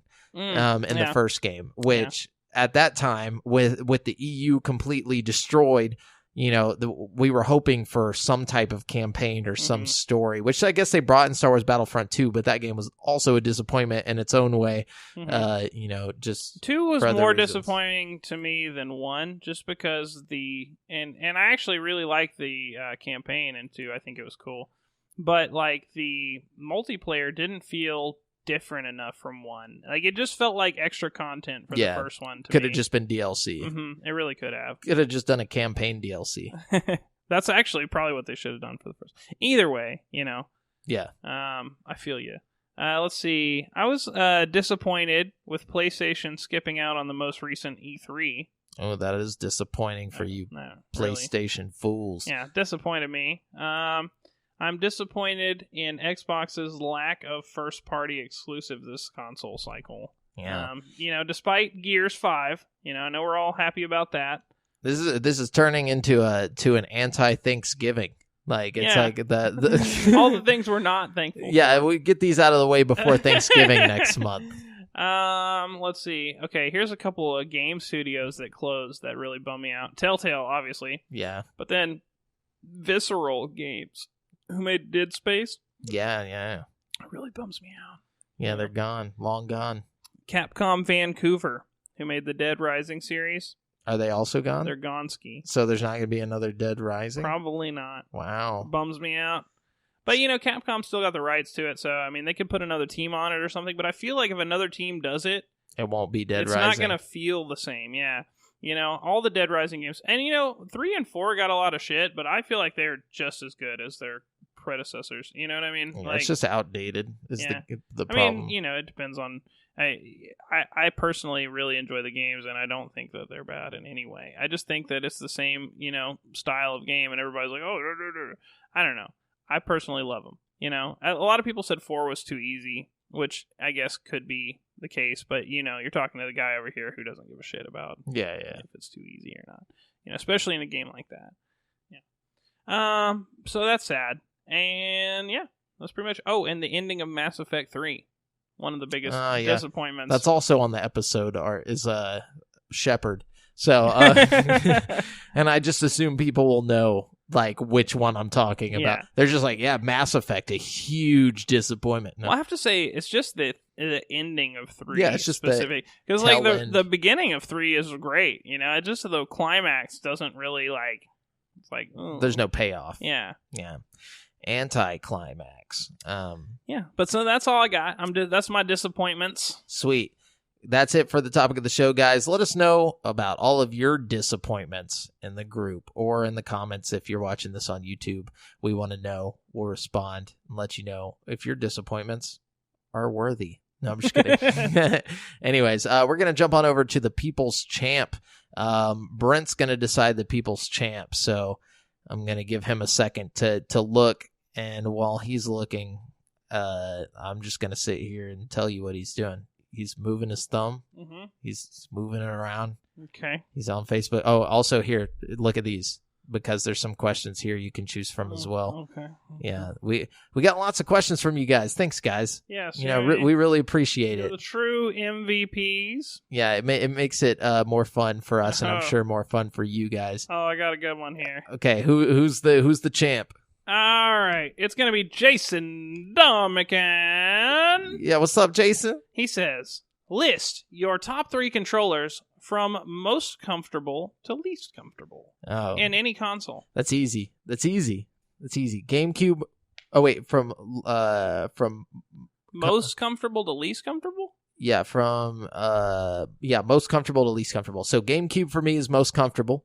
The Xbox One is the second most comfortable, and then least comfortable for me is the PlayStation, any DualShock controller. Okay. My most comfortable controller. Okay.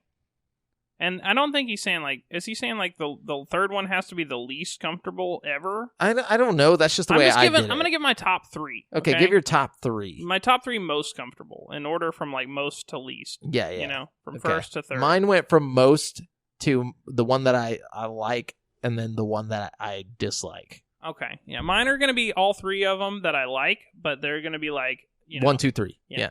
So my number 1 greatest controller of all time was this controller for the original Xbox back in the day that had little fans in the controller, and it like blew on your hands. So like if you get like sweaty hands while you play games, it would like air out your hands. It was so fucking sick, and it had like little rubber grips on it and shit.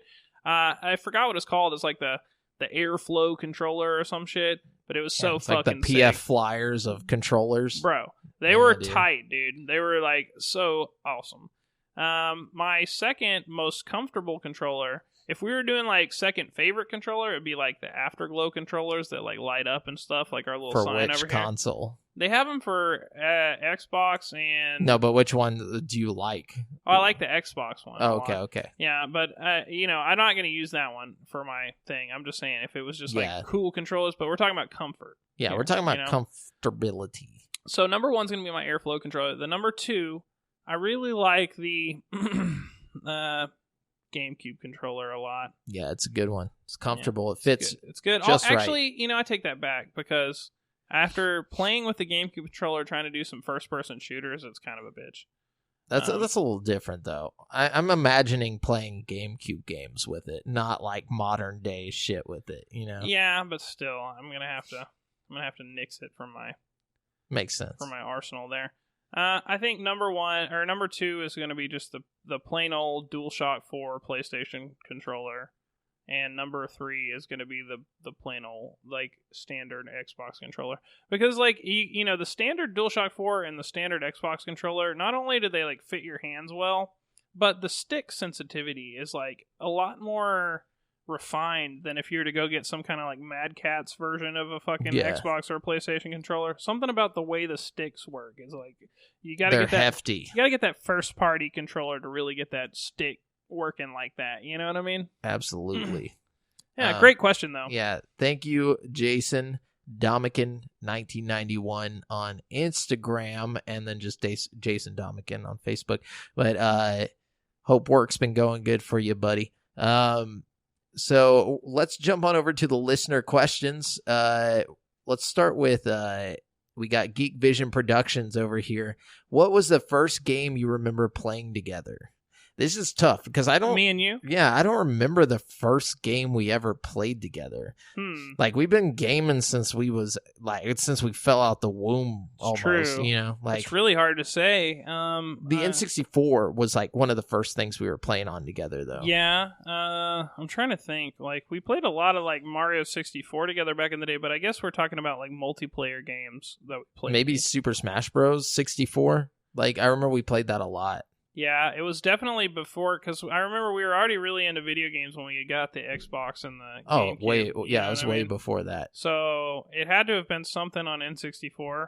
Maybe it was Conker's Bad Fur Day, or like... Nah, dude, I knew you way before Conker's Bad Fur Day. That was like 2002. Fuck, so like, right. Dude, I'm telling you, I remember... It had to be Smash Bros. Or like maybe like Skate on the PS1 or something. That's what it was. It was actually... something on PS1, It was on either PS1 or N64, and I remember it was like... We would play... I just remember for some reason... We had like the Nintendo. Was it Rocket Power? That was one of them, but I remember you had like this little thing, the little like Game Boy pack thing that you could put into the N64, and we could play for like Pokemon Stadium. Yeah, for Pokemon Stadium, and just for Pokemon in general, like we could play Pokemon like the Game Boy game on the big screen. Yeah. We used to do that a lot. Hey You Pikachu. Hey You Pikachu. That was probably one of the first ones we played together. Was Hey You Pikachu. Honestly. Yeah. That's funny. GoldenEye, we played a lot of that back in the day. That's true. Nightfire. The World is not enough. Yeah, that's what the world it was. is not enough. Dude, that was the game, bro. That was the shit. People were sleeping on that one. Everybody was GoldenEye this, GoldenEye that. World is not enough, dude. You had like the X-ray goggles and stuff. You had the watch, bro. Oh, you had the watch. That shit was so fucking cool. But yeah, so I think it was one of those games. One of those mentioned here. Yeah, good question. And just to finish off the Instagram questions from Mr. Forgetful VR. What up, boy? Yeah, what's your all-time favorite video game from when you were a kid versus now? So I guess like in comparison to like, what was your favorite game as a kid compared to the game that is now your favorite? Oh man, when I was a kid, and it's tough to say, but I would say it was probably Conker's Bad Fur Day, which it still is Conker's Bad Fur Day. Yeah. Man, my favorite game as a kid was probably Super Smash Brothers. I would go rent it like every other day. You know what I mean? Oh, yeah. I was obsessed. And nowadays, man, it's really hard. I've been thinking a lot about this lately, like what is my favorite game? Because there's like, I've played a lot of great games, especially recently. I think my favorite game right now is probably 2018 God of War. I think that's like nice. Probably the best game I've ever played. Like just in every aspect. You know what I mean? It's that good. But yeah. Or maybe, man, that's tough. I can't remember if, like, it's really hard to say. I have, like, a top 3 games, and then, like, they just kind of interchange. So, like, I mean, yeah, but same. I'm going to say Conker's Bad Fur Day for this one, just because that's, like, what immediately comes to mind when I think of, like, games I've had the most fun with in my life. Mm-hmm. I think about KOTOR a lot, but like I didn't really discover my passion for like KOTOR until I was like a little older than I would consider, me as like a little kid, Same. Yeah. Thank you, Mr. Forgetful VR. Yeah. All right, what you got over there, Brent? Give us some questions. Okay, we got Charles here. He says, with games like Star Citizen and Cyberpunk taking far longer than the typical AAA development cycle, and the decline of AAA games over the past few years, how long do you think a flagship title should really take to make? Well, so with the decline of... what's he mean by that? I'm a little confused as well, because I don't feel like there is a decline of AAA titles. As a matter of fact, maybe there's less being pushed out, but they're like higher quality. Maybe he's talking about like with Ubisoft, like doing all these delays and then like not doing a Assassin's Creed every year. Or maybe just indie game developers are doing better, and he means like, I don't know. But that doesn't take away from the AAAs. Yeah, you're right. If anything, it's just sweet, more games. I think. Let's get down to the question part. How long do you think a flagship title should really take to make? That's really what he's asking. I think like we should stop, making these games just like pop out every year. Obviously, sure, let the developers take however much time they need, reasonable amount of time. Sure, I'd say 2 to 3 years.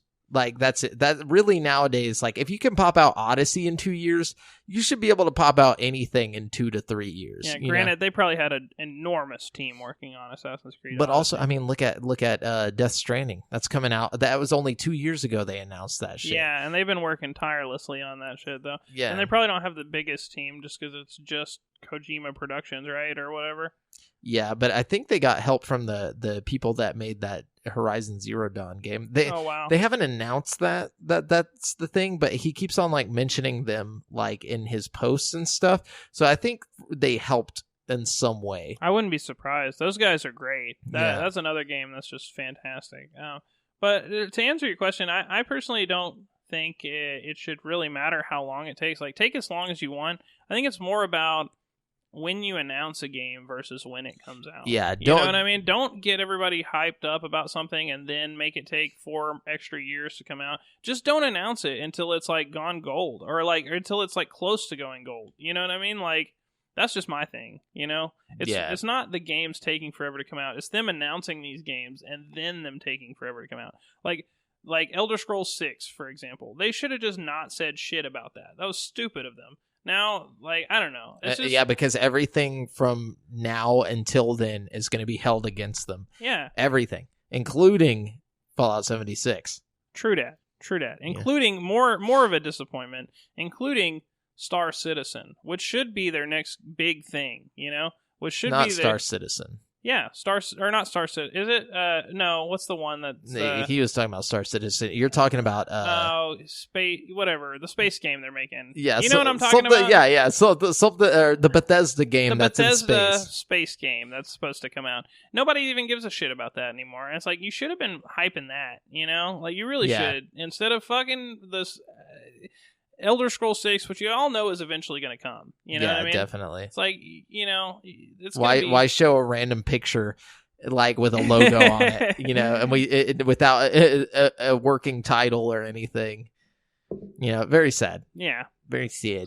Well, good question, Charles. Yeah. Let's see. We got Chad McLean here. He says, what would you do different in your life knowing where you are now? Oh, man. Well, I would not be born. No, I'm just kidding. No, I don't know. Maybe I would have taken more time. I would have focused more on my passions at a younger age. Like, I would have put way more time into, like podcasting and like doing things like that at a younger age. Absolutely. But it's tough whenever you're younger because you don't know what you want to do forever, so like you're constantly thinking, even now, it doesn't matter. I feel like nobody ever figures out the one thing they want to do. And so it's so interesting when you do, Yeah, I've got 2 answers for you for this question. My first answer is probably the answer that you want me to give you, the metaphorical answer. You know, the idea that I could go back and do it all over, you know? Yeah. And I think for the most part, I would do pretty much everything the same. I'm pretty happy with everything I've done so far in my life. And I know I'm not like super accomplished or anything, but I just feel like I've lived such a full life at this point, despite the fact that I'm only like 27 or so. You know, it's like I've lived so much, and it would be a crying shame to just throw all that away just to do it all over again. I don't know. It's just like, but, you know, I would do it all over again, but I wouldn't change anything, you know, despite the fact that I'm not exactly where I want to be. Now, that being said, if I'm looking at your question from a more like literal sense, like what would I do different in life knowing what I know now or where you are now? So it's like, am I going to go back to the beginning of my life knowing everything like that I know now? I don't think you can just go back and like play, you know, like a Green Day song and then you're like, oh, I made this Green Day song. You know what I'm talking about. I don't if I think could go back in time and just fucking like, oh, I invented podcasts. Oh, I fucking, you know. I mean, maybe I guess because you podcasted, I sure. fucking know all the sporting event outcomes for the next like fucking 27 years. And I'm going to bet accordingly. I bet you $100 million that Janet Jackson's going to pop her titty out in the halftime show at the Super Bowl. Dude, like, you're crazy, bro. It's just like, all right, I'll take that bet. No, but boom. It's like rich. It just doesn't happen. Like some butterfly effect shit goes down. It's like her titty just manages to stay in. Like. He's like trying to rip her shirt off, but it just won't happen. No, but, anyways, yeah. So that's a good answer. Yeah. All right. Good one, Chad. Okay. So we got Giselle here. Giselle Busman. Jay. He says, only because Sword and Shield are coming soon. If you were a Pokemon, what would your type be, and what special ability would you have? Oh, that's tough. I think I would probably be a water Pokemon, just because I swim really fast and I like enjoy. I don't know. I'm kind of a watery kind of personality. Maybe I don't know. Maybe not. I'm a Cancer, so I guess I'm a Krabby. No, I'm just kidding. No, I think I'd be a Growlithe. I don't know why. No, not what Pokemon would you be. Oh, what type? What type of Pokemon would you be, and what special ability would you have? Oh, okay. All right, that's tough. I guess I would have to be.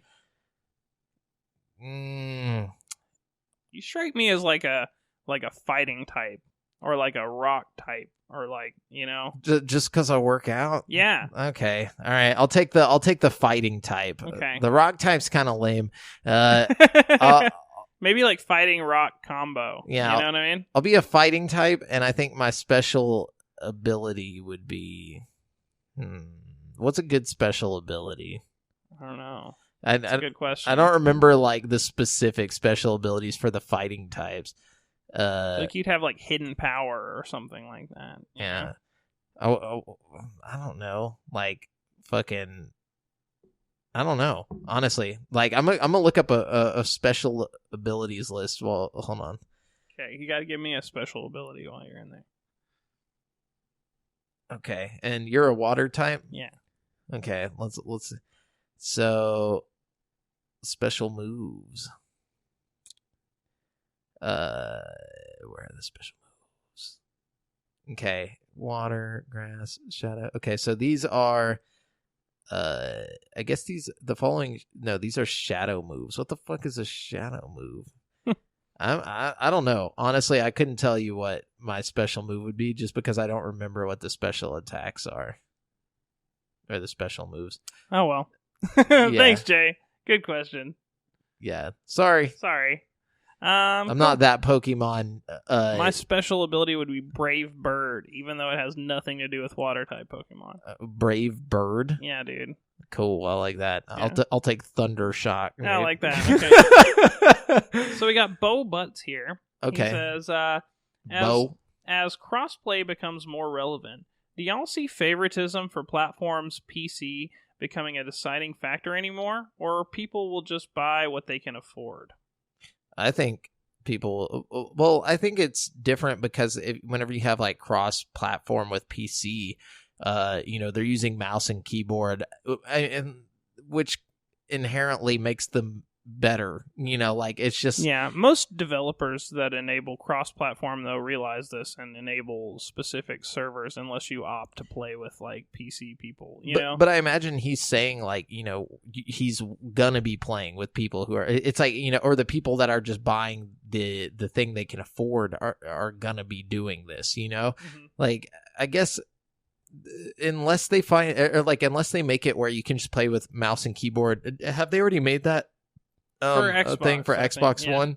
Then yeah, I guess if you can do that on Xbox One and PS4, then sure. Not on PS4, just Xbox, I think. But if they make it that way, then yeah, I'm sure everybody will just go for... I mean, no matter what, everyone's just going to go for what they can afford. I think so too. But I think what we're going to get now is people buying consoles based on, like, not what games they can play on. Well, maybe a little bit with, like, first-party stuff. More so that.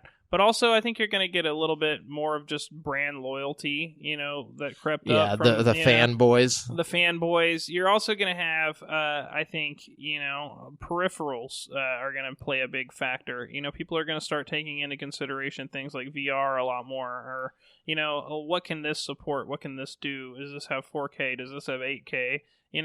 Like, I think we're going to start thinking about things like that a lot more, as opposed to, like, Yeah, the little details are going to be more important. You're not just going to buy an Xbox so you can play Xbox with your friends. You're going to buy an Xbox, so you can do all this other stuff. Yeah, because you can play anything with your friends at that point. Yeah. I mean, that's basically the only thing that's going out the window is, like, there used to be this sense of, I have to buy Xbox because all my friends have Xbox. Exactly. It's not, I think that's the only thing that's really going to go away. I think you're still going to have people looking for their own reasons to get certain specific consoles. You know what I mean? I'm excited for that future. I am too. Where everybody can just play with anybody. It's a brave new world. It is. And we're the pioneers. Yeah. Yeah.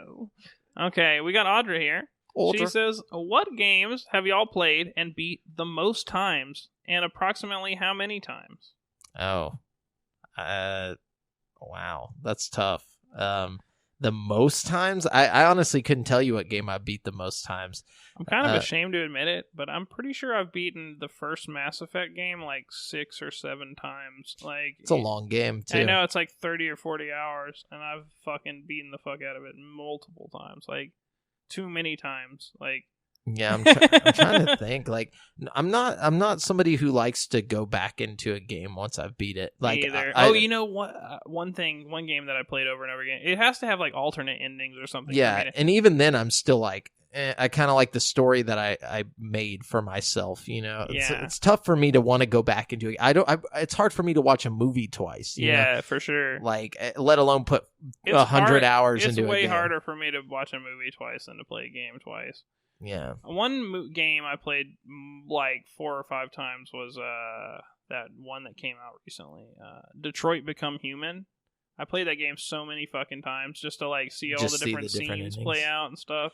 I would say probably Donkey Kong Country. Yeah, I mean, like, if I had to be technical about you beat that like once a year. Yeah, at least. And like as a kid, I beat it probably like 30 times. Yeah. Like I would just play it just to play it. Like it's one of those mind-numbing, like, fun games, and you just try to beat it faster and faster. So yeah, that's got to be your answer right there if you think about it. Oh yeah, I can beat that game in an hour. Like I can I literally have a save on my Super Nintendo from beating it in an hour. Oh hell yeah, that's dope. Yeah, it's like I just run through that thing.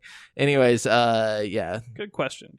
Good question. Okay, and Chad's answer to that was Guitar Hero. All of them on Expert, probably 3 or 4 times a piece. Holy shit, Chad. Dude, yeah, Chad. Dude, we gotta have a Guitar Hero rock-off in this bitch. We should do a Let's Play where we play, like, Rock Band or something, and Chad should be our, like, lead guitarist. Oh, hell yeah, dude. I'll just hop on the bass. Dude, that would be sick. I'll play No, you need to sing, dude. I'll do the drums. Okay. That'll be sick. We need to figure out how to get one of those Rock Band sets. Do people even sell those anymore? Oh, they're probably cheap as fuck, dude. We could probably go to one of those. Pay like $10 on eBay and get like all the games and like all the like peripheral stuff.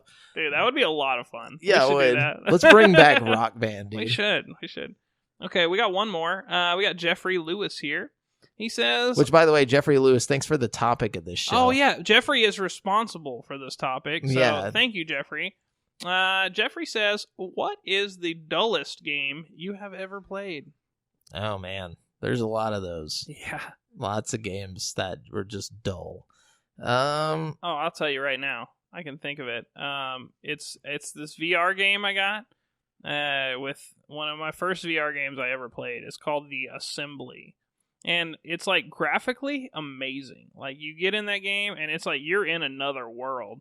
But it's like the most boring world you've ever been in. Yeah, there's like that. You're like in this science lab, and the story is really fucking boring, and like everything is so boring, and you walk so fucking slow, and it's just like the only thing good about it is the graphics. That's it. I think that game Brute Force on the original Xbox. Painful, dude. Yeah, it was just like, and that game got kind of good like reviews from some people. Like, well, it was cool because it had 4-player split screen co-op, but then like the game itself was just boring as shit. Like, dude, yes, yeah. So I'm gonna have to throw that in there. Anyways, yeah. Good one there. Yeah. Thanks for the questions, guys. We appreciate it so much. We're going to jump on over to the final segment here. Brent, take us to the seg. Yes. Brent's super hardcore video game trivia challenge. These are 5 questions concocted in the mind of a madman to bring the ultimate challenge to the one they call JAMAL. This week's theme, games with dogs. Ooh, Pero. Let's do this. Number 1. What is the name of your dog in Blair Witch? Bullet. Yes. Bing, bing, bing, bing, bing. Number 2. How do you tame a wolf in Minecraft? You give it meat? A bone. You give bone. it a bone. Yeah, okay. Ding, ding, ding, ding, ding. My bad. I couldn't remember. Give it a bone. Number 3. In the secret ending to Silent Hill 2, what kind of dog is revealed to be behind the horrors of Silent Hill? A corgi? No. Oh, it's a poodle. No. God dang it. Sorry. What is it? It's a Shiba Inu. I would have never got that. Okay. All right, number 4. In the beginning of Grand Theft Auto 5, who is the owner of the dog named Chop? Oh, Michael? No, not Michael. Dang it. What's that? I forgot that dude's name. What's the first letter? What's the first letter of his name? It's like right on the tip of my tongue. An L? How about that? Nope. Can't remember. Lamar Davis. God dang it. 2 of them down. Yeah. For bonus points, though, I'll redeem you, okay? If you can tell me who Lamar gives the dog to halfway through the game. Oh, I don't know. I barely remember that game. Like, I remember the campaign only for the Trevor parts. Like, that's all that sticks out in my mind. And then Michael just being a shitty dad. Yeah. But like, wait, so I got 3 out of 4, right? So far, you have 2 out of 4. What? Yeah. Oh, I only got 2? All right. Yeah, okay. That's okay. You're still doing okay. Okay. You got a chance, and you're going to know this one. Okay, I better know this one. You're going to know or this I'm going to lose. In the Animal Crossing games, there is a dog named KK Slider. Yeah. What instrument is he known to play? The guitar, bro. Okay. Boom, boom, boom, boom, boom. He plays that KK slide, dog. So there you go. Yeah. 3 out of 5. Not bad. Not bad. Majority. Not bad. Not majority great. Win. But I still win. That's all that matters. Yeah. 3s get degrees. 3s do get degrees. Yeah. 3 degrees for you, please. Yes. Remember, guys, you've been listening to GameSpeak Podcast courtesy of CreateForSanity.com. The show posts for free every Wednesday on all podcast directories. Be sure to submit any questions you want read on the show to the GameSpeak Podcast Facebook group at facebook.com/groups/GameSpeak Podcast or on Instagram or wherever else. But check out our video content on YouTube. All you have to do is search for Create for Sanity. Actually, you don't even have to do that anymore. If you want to find us on YouTube, all you got to do is type in youtube.com/createforsanity. It'll take you straight to our channel. And if you want to stay up to date with your boys, you can find me on Twitter at the handle AlJafferJamel and Brent at BrentHas1. That's the number 1. And to check out the GameSpeak Podcast Instagram, just search us on there, and we be posting stories. We're posting, pictures. Lots of behind-the-scenes stuff happens on Instagram, so you should be on there. And